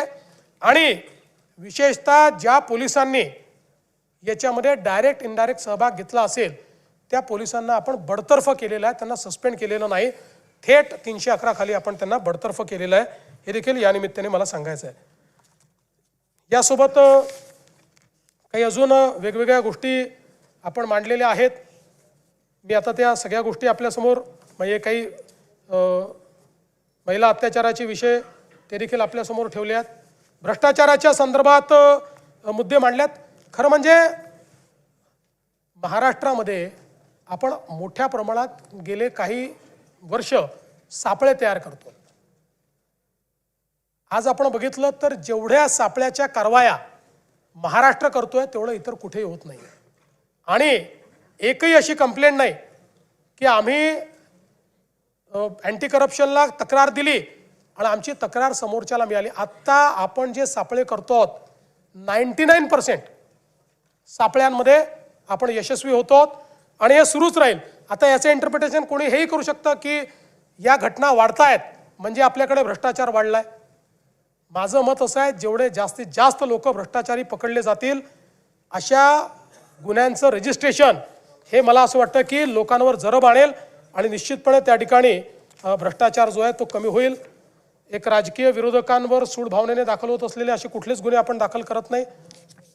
टोळ्यांच्या दहशतीच्या संदर्भात देखील काही विषय आलेले आहेत. मोठ्या प्रमाणात यामध्ये कारवाई आपण केली आहे. आपण जर बघितलं तर पुण्यामध्ये जवळपास 42 गुन्हे आपण दाखल केले आहेत. 182 आरोपी जे टोळ्यांच्या माध्यमातून काम करतात त्यांच्यावर कारवाई केली आहे. मुंबई शहरामध्ये 17 गुन्हे आहेत, ठाणेमध्ये 14 गुन्हे आहेत, अहिल्यानगरमध्ये 7 गुन्ह्यांमध्ये 45 आरोपी आहेत. MPDAच्या कायद्याच्या अंतर्गत 528 लोकांवर कारवाई केली आहे. त्यानंतर 55, 56, 57च्या अंतर्गत 5163 लोकांवर कारवाई केली आहे. आणि प्रतिबंधात्मक कारवाया 2028 लोकांवर केलेल्या आहेत. त्यामुळे आता कुठल्याही परिस्थितीत गुन्हेगार सुटू नये अशा प्रकारचा आपला प्रयत्न हा या ठिकाणी चाललेला आहे. मी या निमित्ताने आपल्याला एवढंच सांगू इच्छितो की महाराष्ट्रामध्ये गुन्हेगारीच्या संदर्भात मी असं म्हणणार नाही की गुन्हेगारी नाही, कारण अनादी कालापासनं अशी कुठलीच राजवट नाही की ज्याच्यामध्ये गुन्हेगारी नाही. गुन्हेगारी प्रवृत्ती आहे, पण त्या प्रवृत्तीला ठेचण्याची शासनाची मनीषा आहे की नाही, इच्छा आहे की नाही, हे महत्त्वाचं आहे. आणि म्हणून या निमित्ताने मी आपल्याला सांगतो की कुठल्याही परिस्थितीत गुन्हेगारांना सोडायचं नाही, हा आमचा प्रयत्न असणार आहे. आणि हे सगळं करत असताना अनेक वेळा पोलिसांकडनंही चुका होतात, होत नाही असं नाही. इतकी मोठी सिस्टीम आहे, 2 लाख पोलीस आहे, पण त्यांनाही पाठीशी आम्ही घालत नाही. त्यांच्यावरही योग्य कारवाई करणं हा आमचा प्रयत्न असतो. आणि म्हणून मी या निमित्ताने या सभागृहाला आश्वस्त करू इच्छितो, पोलीस मॉडर्नायझेशन मोठ्या प्रमाणात आपण केलेलं आहे. त्यातनंही सर्व्हिलन्सच्या सिस्टीम्स आहेत, मोठं CCTVचं नेटवर्क आपण सुरू केलेलं आहे. ट्रॅफिक मॅनेजमेंटमध्ये आपण CCTV वापरतो आहोत, आर्टिफिशियल इंटेलिजन्स आता आपण वापरतो आहोत. त्यामुळे स्ट्रीट क्राईम तर आपण खूप मोठ्या प्रमाणात आजकाल डिटेक्ट करू शकतो. आणि म्हणून मी या सभागृहाला आश्वस्त करतो की आपण वेगवेगळ्या लोकांनी ज्या भावना मांडलेल्या आहेत आणि काही प्रकरणं देखील दिलेली आहेत, सगळ्या प्रकरणांचा मी उल्लेख केला नसला तरी त्या सगळ्यांवर आम्ही कारवाई करू आणि त्या संदर्भातली माहिती आपल्यापर्यंत पोहोचवू. पुन्हा एकदा सांगतो, आपल्या सगळ्यांच्या सहकार्याने आता नाही आहे माझ्याकडे, मागून देतो. त्यामुळे आपल्या सगळ्यांच्या सहकार्याने महाराष्ट्र पुढेच जातोय, महाराष्ट्र पुढेच जाईल, महाराष्ट्र थांबणार नाही, एवढंच सांगतो आणि माझं बोलणं संपवतो.